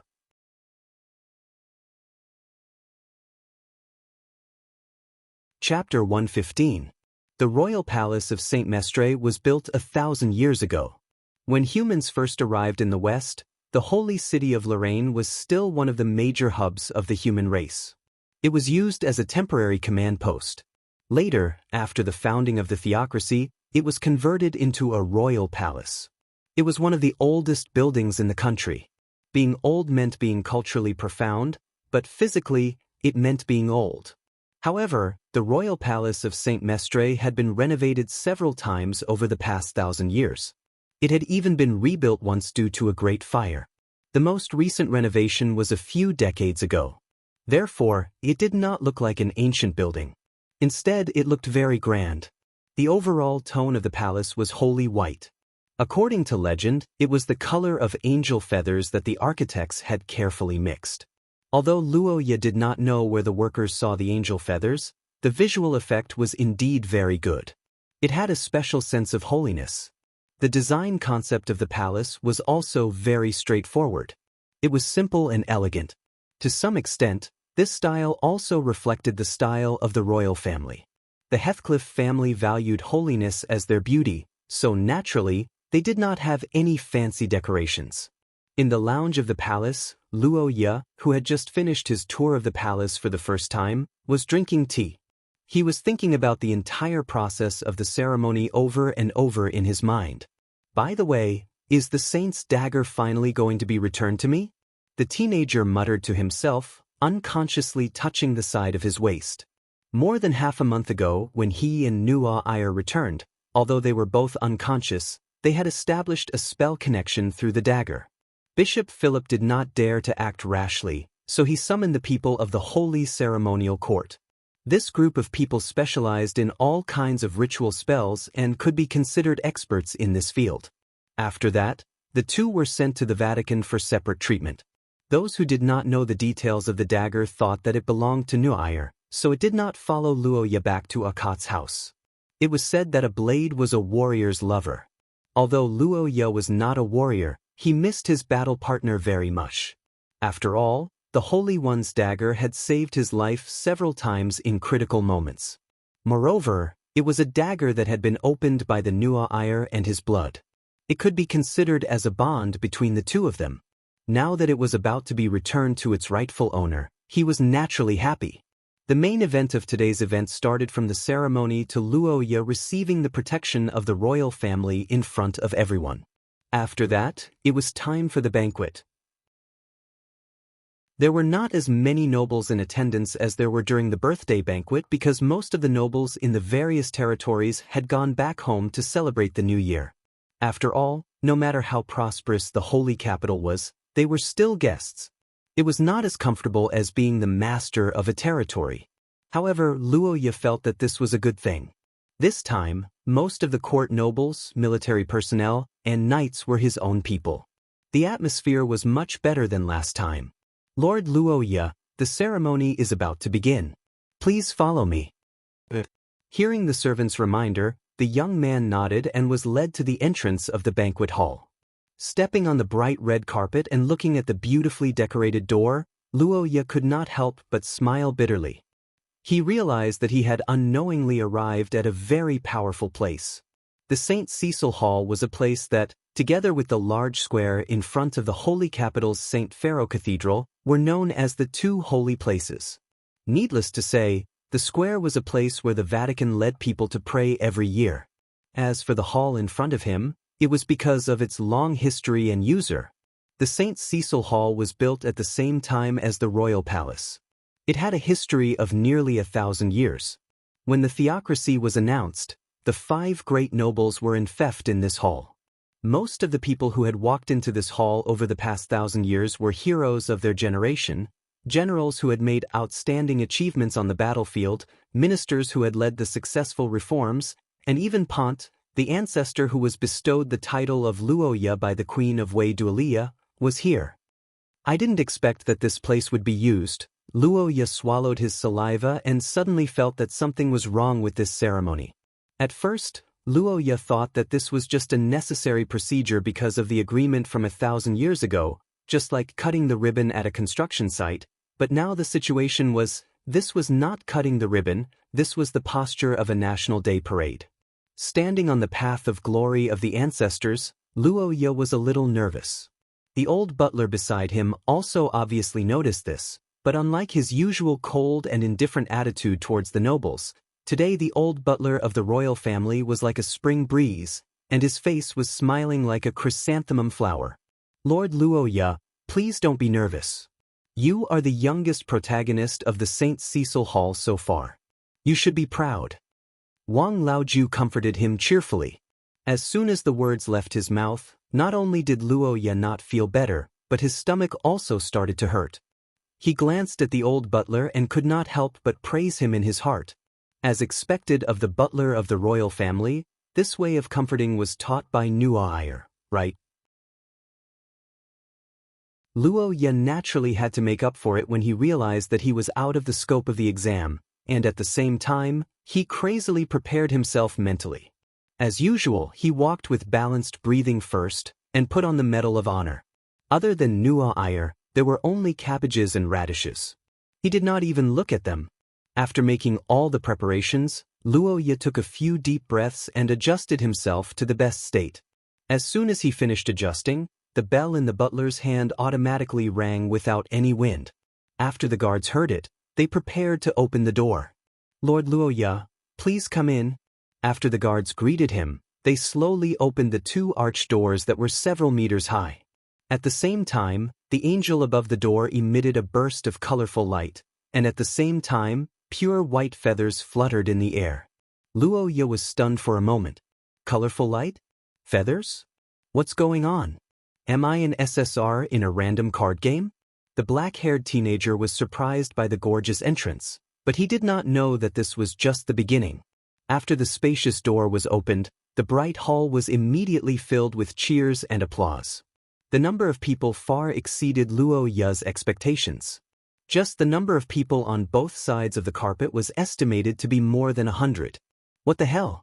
Is this just some nobles from the palace? Recalling the words that Prince Kai-in relayed to Ka Dia, Luoya was dumbfounded. There were at least 1,000 people on both sides of the carpet, right? You're tuning in to the Passion Pages YouTube channel.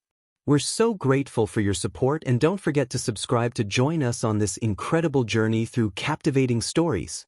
Your generosity through donations truly makes a world of difference, as it's the primary source of revenue that allows me to expand and enhance this channel for you. Thank you from the bottom of my heart for being a part of this adventure.